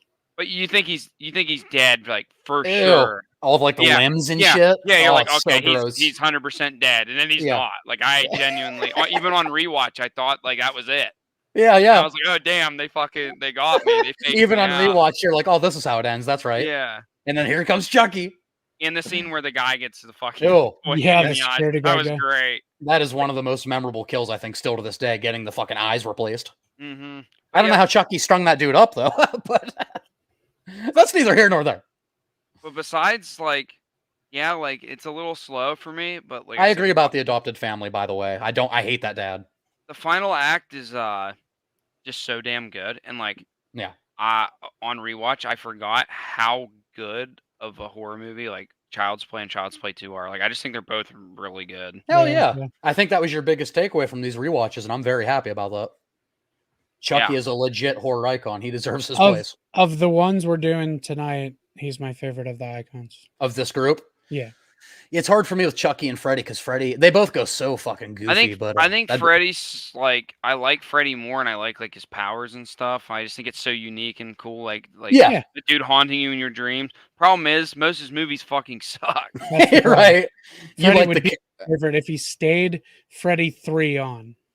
Yeah. You like the character of Freddy more and his powers. The movies are kind of worse. Yeah, if we're ranking them off franchise based on how good they are, Child's Play fucking blows Nightmare on Elm Street out of the water. Not even close. Yeah, no, I'd probably agree with you, honestly, because I love 5. I love 6 of the 8 Child's Play movies. Yeah. That's 75%. That's fucking good. All right, guys, top 3 time. Boom. This is Steve's pick at number 3. I had it at number 2. This is my number 2 movie, just over Dream Warriors. And Corey at number 5. Corey a little bit lower on it, but it's still all top 5. I honestly thought that you liked the second one more, Adrian. So I'm surprised. No. Yeah, I've always preferred the first. I have 2. I have 1, 2, and Bride of Chucky, all 3, 4, and 5. Oh, that's sick. Yeah. 3 Corey's, of my top 5 are Chucky movies. Corey's the biggest Chucky stan out of all of us. I think I am, yeah. Yeah, but 1 and 2 are just so strong. So they are. I can't argue those. So the first one, my favorite dynamic in the entire franchise is the mother-son thing between Andy and his mom. I love how she's willing to go to hell and back to save her son. She always believes her son, even though it sounds fucking ridiculous. And it feels so real compared it does, to, man. Like the remake, I complained to Aubrey Plaza and him. Like they're more buddy. Yeah, where this definitely you got the mother-son thing. She felt more like an aunt, Aubrey Plaza's character in the. Yeah. Oh yeah, a fun aunt. Yeah. Yeah, this 100% feels like a mother and a son. Alex Vincent is just maybe the cutest kid of all time in this movie. Even when he like fumbles through his lines, you don't care because he's so damn cute. That's true. I'm a big fan of this angle on Chucky. I know you guys said you prefer the remake. Maybe it's because it's what I grew up with. I guess you guys kind of did too. But I always loved the Charles Lee Ray thing. the Well, it was possession. fine. I It like was it. fine. Yeah, I yeah. just think the plot of like the remakes, like I kind of dislike it more because it's not as fucking like goofy. I guess like Exactly. voodoo, like It's more real world than the original. yeah. Yeah, But it like, is. I also really liked the detective in this movie, and I Oh was yeah, yeah. Detective Mike. on rewatch. I was like, oh, he's gonna die in this car scene. That's lame as fuck. I was so glad that Hell yeah. I forgot that and that he stayed alive. I was like, thank God. I Like, love that at the end of it, he's like, "Well, who the fuck's gonna believe us?" Yeah, like I love how Nobody's like gonna believe real he us. is about it because he's like obviously like, oh, this bitch is insane, and then when he deals with them, and then he's like, holy fuck, like Let's be hell's honest. going on? Let's be honest. He thinks she's insane, but the only reason he stuck around and believed her is because he wanted to smash. Oh, For sure. 100%. But because of that, He's he- like, "What? Dad's not in the picture? All right." but because of that, he got to stick around and see that Chucky was real. Yeah. Yeah, and then you have the other officer that comes in and gets choked at the end. He's like, "Do you believe me now?" He's like, "Yeah, but who's gonna believe me?" And Exactly. it's kind of hinted that maybe this officer in part 2 doesn't like he lies to keep his job so people don't call him insane as well. Because Andy's mom goes to the fucking nut house. Yeah. And these cops probably would have as well. They would have sent them all away. Like there ain't no fucking alive doll. Shut up. But yeah, I just love the mother-son dynamic. It's so fucking heartbreaking and heartwarming at the same time. I really like this Officer Mike more so than the remake Mike. I like him too, but this is my Detective Mike. And it's Very just horror oriented, the original. absolutely. Yeah, and you know, a lot of people complain about not seeing Chucky for most of the movie. I love that build-up. Me too. To me, it leads to the ultimate third act. They really paid it off. People complain and say like Chucky 2 like perfected the character, but like I rewatched these back to back and I feel like it's almost identical in Yeah, terms he's not of much different. In the it's second movie. in terms Right. of screen time, it feels identical. In terms of like a few little witty comments and such, like I feel like the character is almost identical in both movies and gets as same amount of time almost. And how much does it creep you out when she drops Chucky on the floor and he rolls under the couch? I would be Oh, jumping yeah. Oh my up in God. this stool like, okay, where the fuck is he? Oh, dude, that's like me when I see a spider, man. Ew. I'm terrified of spiders. They crawl under something. I'm like, oh fuck, I'm getting off the floor, bro. That would be me. I'd be like, fuck. Yeah. I'd be on the table.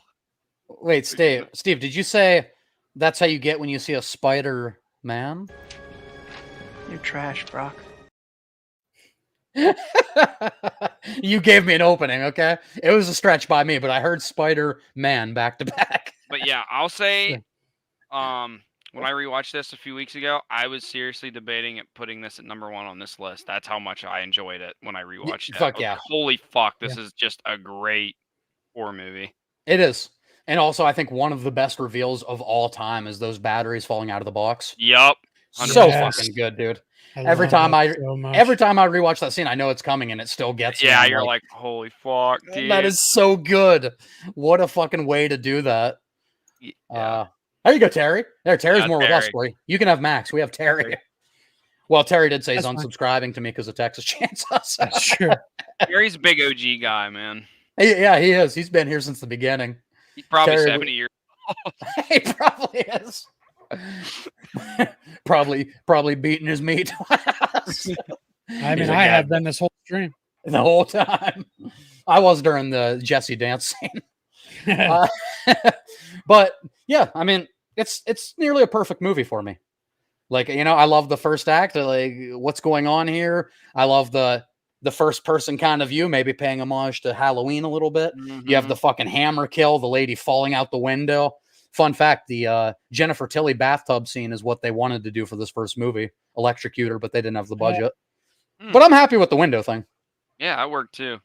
Yeah, but Yeah, it's oh, just you know, it's a simple story at its heart. It's like a struggling mom working at a retail shop, trying to provide for her kid in an expensive city, trying to do anything to see that, like the look on his face when he gets the Child's Play doll is like, it's so heartwarming, dude. He's like, "Oh, thanks, mom," and gives her the hug. It's so I love it.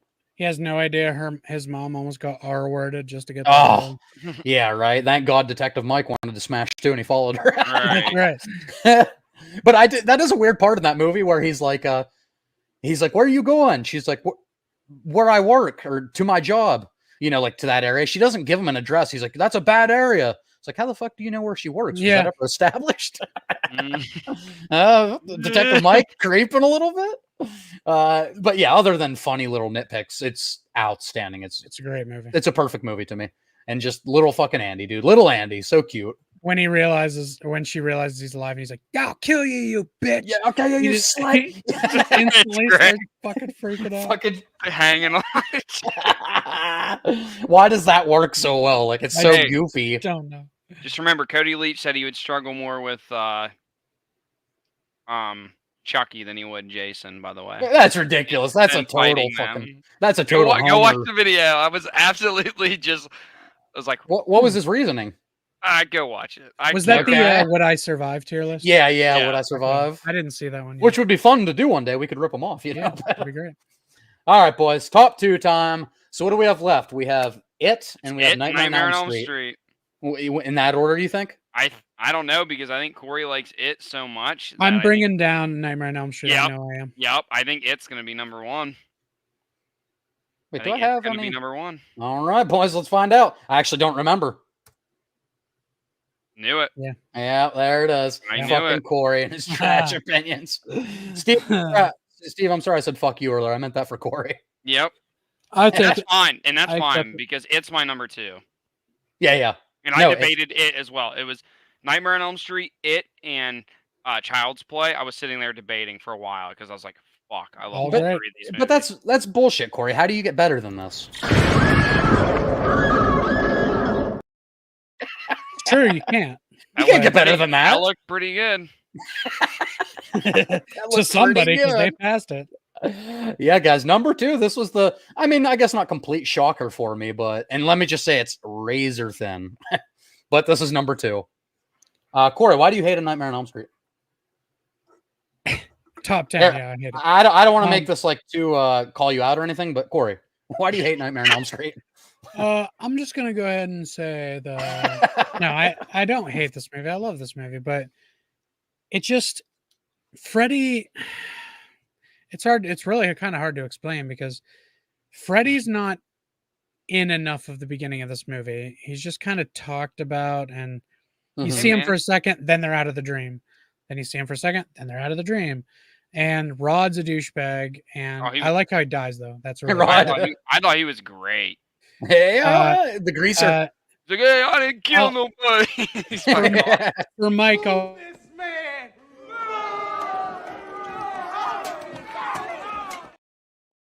Hold on, Corey. Hold on. That's what the kids call epic fail. Hold on. Oh my God, shut up. Hold on. Fuck this guy! Corey, and go. For Mike, I'll say I don't like the way Johnny Depp got out of that car at the beginning. Oh Jesus, what an Oh my idiot! He's God. got such weird nitpicks. But There, this one's for Mike. Okay, kill him. well, at least I didn't get that. I just got Yeah, shut the fuck up. Yeah, exactly. No, I don't hate this movie, but there were just movies above it. I like Dream Warriors. I had to put it above it. Fair. Child's Play, Bride of Chucky 2, It. I like all those more. It's just, Yeah, these it's- are all great movies. It's the simple fact. Had nothing to do with actually hating this movie. I love it. Yeah. I think the No- debut of this character for me is just so iconic, and Yeah. you know, if they would have made more movies of Nightmare on Elm Street that fit this mold, I would have absolutely loved the franchise, not just the character, but I just love the character, not the franchise. It might Yeah. affect me where it went. Like I might look at the original different because of where it went. I don't know. That Oh might be yeah, deep and like inside me, tarnish the but legacy. maybe a little bit. Corey really hates Nightmare 1984. I love that he was like a menacing like presence too. This is before he Corey was hates really this movie. It's true. joking at all. Oh yeah. Um, Yeah, you could still see he took pleasure in what he was doing. Like, Yeah. like he laughed, he cut off his finger so it could freak her out. But like mhm. Freddy's almost like Pennywise, he builds the fear to season the meat. Yeah. Oh, and Meat. that's what I said. Everyone complains about like how Pennywise is killed, but I will critique anyone who thinks that because Yeah. at the end of this movie, it's the same exact thing, except he just dissipates into nothing. Because she's like, "I'm gonna turn my back to you because I don't fear you. You're fucking Right. lame." And he's I like, take it back. just disappears. I agree. I think that the final 5 to 7 minutes of this movie is the worst part of it. Also that ending really pisses me off. Like the blow up doll, the fact that Nancy's not even sitting there watching anymore. So why did she didn't see it? So why'd Freddy even do it? Right. I don't know. Yeah, There's we just talked things about that we I talked don't about that on the episode. There was an Yeah. alternate take where Nancy sees it happen, and they should have just Yes. stuck with They that. should have stuck with it. What about Like, the fact they're in a Freddy car? What happened to him? Yeah. There's also an alternate ending where Freddy's just like driving, like. All those kids are also dead, so it was obviously a dream anyway. Yeah. Yeah. But- But I mean, like Steve said, just a fucking crazy original concept. Yes. So creatively done. The nightmare sequences are great. You know, this is a guy that strikes fear into you. You can see how much he actually enjoys killing these people. I thought the characters were fun. I liked all of their dynamics. Johnny Depp was good. Rod was good. Great. I like the bait and switch by starting us off with Tina, making it seem like Yeah. she's our final girl, and then like she dies and it goes to Nancy. The kills were so creative for the time too. Yeah, Like yeah. I mean, this is just Tina death. Oh, and, the wall up Johnny up Depp. the wall, yeah. That and the the Johnny Depp one was very good. yeah, it's just an innovative ass movie, man. This changed the course of horror history forever. In a You can good tell way. you can tell somebody looked at the storyboards and was like, "Nah, I don't want to stab him. That's been done 1,000 times. How about an entity pulls her up the wall and she slowly gets slashed and blood everywhere." And Yeah, like it's they also so just creative. didn't ask questions about all the fucking blood that came out of Johnny Depp. Like that was a million. It was like 20. Yeah, ga- and at some points it was like brownish, and I was like, is that shit? But aside from that, Is that shit? Do I taste shit in my coffee? Yeah, but it's just yeah, absolutely iconic. I mean, it's one of those movies you've talked about at nauseum. Like, what else is there to say that people haven't said about this movie? and it's aged well. It's just like Halloween. Yeah. Like the Yeah. original. It's just Yeah. aged great. Exactly. This is one of those Halloween ones where it still holds up for me. Where Friday in Texas really don't. This one absolutely does for me. All right, boys. But process of elimination. Oh yeah, Pennywise, the dancing clown. and I don't really disagree. I love this movie, so I'm not mad at this at all. Yeah. No, I mean, I'm not either. I actually thought I was going to be the highest on it, so Glory. No, I fucking love this movie. You could put this first Pennywise movie up against some of my big hitters like Jason and Michael, and it's still going to be very high. I Yeah, for love sure. this movie. Yeah, and the thing, what it pulls off so well, like one of the things, as far as my cons, I'll just blow right past those and say they're kind of some of the same issues I had with part 2, but to a lesser degree. The jump scare thing, a little bit of wonky CGI. Other than that, what a fucking strong opening with Georgie. That is crazy. Yes. Like to go there, to start your movie fucking going there. People go in theaters, they don't know what to expect, and a kid's dead in the first 5 minutes. Like and not only does he just take him under the sewer and leave it to your imagination, he bites the kid's fucking arm off. oh yeah, you witnessed it. And you see the kids struggling in the rain. What a fucking opening. The child actors in this movie are so good. That's what I was going to say is one of the reasons Brilliant this movie's acting. number one for me is every single kid was a good actor. So Every good. single kid. And for me, that's a big deal. Yeah, 'cause even the bully, Henry. He was great. bad child actors piss me off. These kids were fucking fantastic. And I don't know what it is. I don't know if it's like a nostalgia thing and like you thinking of like just doing all your shenanigans with your boys like back when you were a little kid. Oh, hell yeah. Something about these movies where you're like, it's a group of kids. I don't know, dude. They always just like fucking hit so hard. It does. I want to be in the loser Yeah. club. Like We even like did- Stranger Things when it first came out, like just seeing like the kid, like the kids friends dynamic thing. It's just always like so badass to me. Like we Hell all, yeah. our group of friends, we all did adventures like that. Not like Pennywise, but we did some crazy shit. Like we used to go into cemeteries in the middle of the night and hang out and see if Yeah. we could make shit happen. And you And know I what think mean? it's just like even people that like the 90s series, that like the book, everybody pretty much universally admits the first half of the story is stronger than the second half. Yeah. And I think that stands Uh, true here. And you know, when you have kids, it just adds to the stakes because you don't want to see does. kids get hurt. Like adults, whatever. You see that all the time. Kids, you don't want to see kids get fucked up. Unless you're Personally, sick. I read the book probably 4 times in high school. Yeah. And I've listened to it on Audible another 3 or 4 times. Like I Mhm. love this book. I'm glad they didn't add the child Cool. orgy scene in Yeah. the movie. Yeah. I'm really happy they did not do Thank God. that. That was fucking crazy. I wish they would have put it in. Yeah. It was really missing something. I couldn't figure it out. That's really missing something. Oh, are you having a child orgy? Oh, I can't kill you now. Hey, Georgie, you have room for one more? Oh, shit. But I put together this little compilation real quick.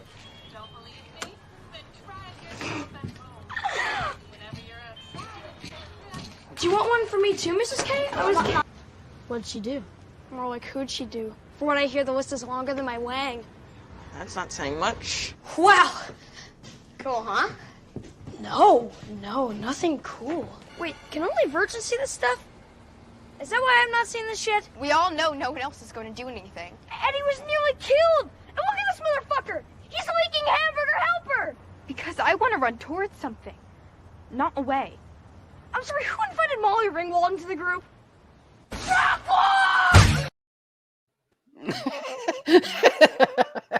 Goddamn Richie. Yeah. Yeah, I Finn think Wolfhard every crushed it. character is just fantastic in this movie. Yeah.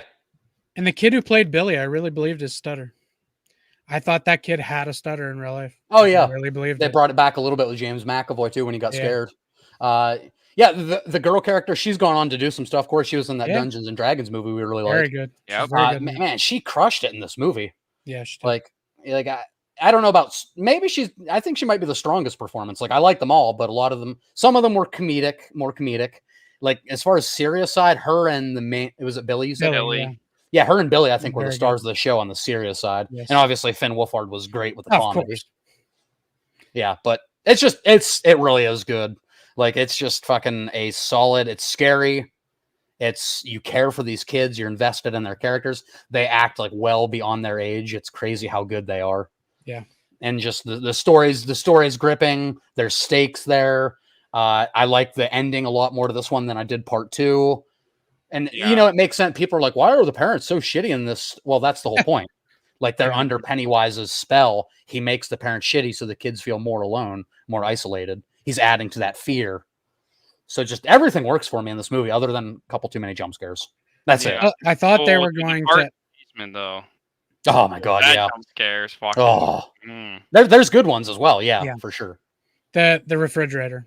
That Yeah. specifically when he uncontorts himself and crawls towards Eddie. Yeah. Yeah, That's Eddie great. was my favorite character. Eddie's great. I loved Eddie. It's you're trying. I know what you're giving me gazebos. It's bullshit. Giving me gazebos. The placebos. Yeah. They're good gazebos.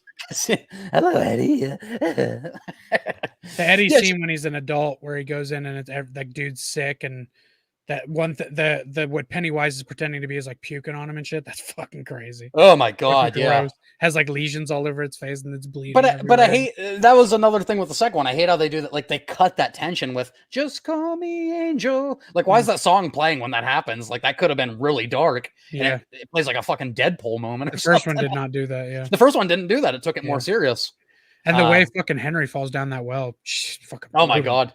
Like when he faints. Yeah. No, when Oh, Mike no, okay. pushes him in, Yeah, that's fucking like wild. smacks him in the back of the head. He goes ding ding off the walls of the fucking well when he's going down. Yeah, that's brutal. Crazy. Oh shit! But yeah, this is excellent. This is top of the top. I guess I'm the hater on it. Number 4. Yeah, I can't argue number 1 placement. It's Yeah. fantastic. And Absolutely. When you said who the 31 was going to be about, that was the first one I didn't struggle about. It was the first Well, one. we literally only needed 2 more entries, and we're like, what can we put in here? And they're As like, soon as you said it, I was like, well, there's my number 1 right there. there's your number 1. I watch that movie 4 or 5 times a year. Hell yeah. I need to rewatch it, but I didn't rewatch it for this. I already knew it was fucking that great. Oh, yeah. Okay, so All right, let's go over our last couple slides here. I'll just show our biggest differences. Who nailed it? As in got the most picks right on where they landed on the average. And then I'll play us out one more Don Dawkin, and then we'll call it a night. Because I got to play that to outro us. All right, guys. So last You're not couple on the red slides here. screen. Oh, fuck. Well, thank you for letting me know. Yep. All right. Guys, I swear. All right. You guys are going to be like, oh, look at that. Rigged the election. I knew it was you. I was counting as we went. Nailed it. 8 and 7 picks. I got 7 picks right on their average, but I got none in the top 10. You guys did. So if you want to weigh those heavier, you guys, because I think Steve and Corey both had 6 picks, and you guys had some in the top 10. So if you want to weigh it heavier, it can be a group. Counted for 3 then. It can be a group win, but actually I win. So for our second annual 31, where I'm going to actually start incorporating these awards and shit, but I'm our first winner of the Nailed It Award with 7 of the 31 picks on the placement. Lowest below average, Corey, this doesn't hold up anymore because that was supposed to be Seed or Cult. Yeah, because you had this at 27 and it was at 20. So sorry, guys, I actually don't know what our lowest below average is because Corey fucked up his list. It was probably me with Bride of Chucky. Oh, it probably was 10 spots. 10s. No. Well, no, that was just me and him were 10 between each other. Oh, it was 8. I don't. So I was only. So you were 6 spots, maybe. Let's just say it's Bride. Or, yeah. Was it me and Texas Chainsaw Massacre? I don't know, guys. Sorry, we fudged this one up. Blame Corey, okay? Oopsies. And then what do we have left? Highest above average was also Corey. 6 spots above Texas Chainsaw 74 average. Corey had it at 8. It landed at 14. Yeah. So Corey pulled that one up a little bit, which is understandable. I'm actually glad you did because I shit on it more than I should. Hey, Jade. Made it about 5 minutes before we're done. Joining us right at the end, but we love you, Jade. Hey, Jade, real quick while you're here, if you're a horror fan, let us know what your favorite movie is of these 5 franchises. Nightmare, Child's Play, Candyman, It, and Texas Chainsaw Massacre. If you have time before you leave. Okay, but Corey was the highest above average with TCM 74. And our final slide, largest difference here. Again, Curse doesn't withhold anymore.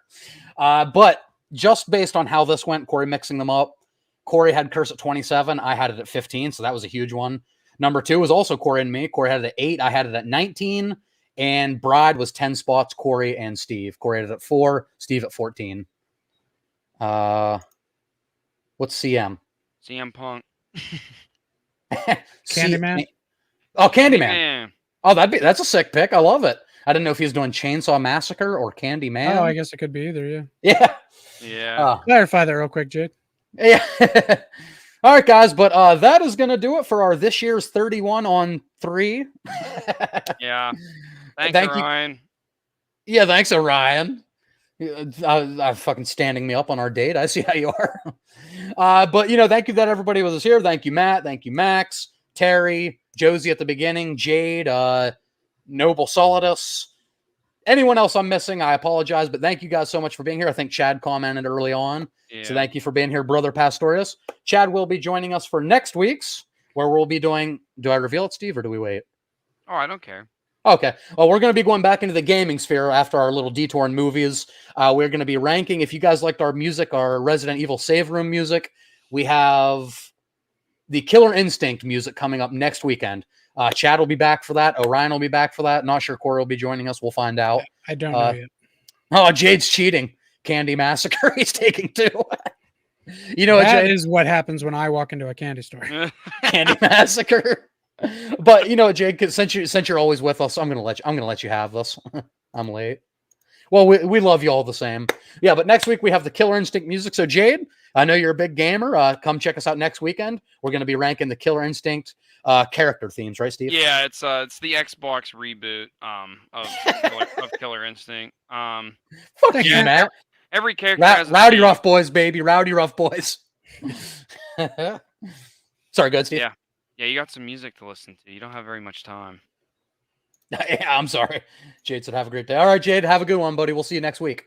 Yeah, but guys, check that out next week. Thank you so much for being here. I have my Texas Chainsaw tier list on my channel, so you can check that out. My next one coming out this week is going to be a full Terrifier 3 spoiler review where I'm going to go through the story, give some thoughts as I go. So if you've seen Terrifier 3 or you just don't care about spoilers, come check that out for sure on the channel. Subscribe if you're already here. I mean, why not? It's one click away. Other than that, guys, though, It taking the crown. It 2017. With that, we're going to play you out, rocking with some Dawkin, and have a good night, guys.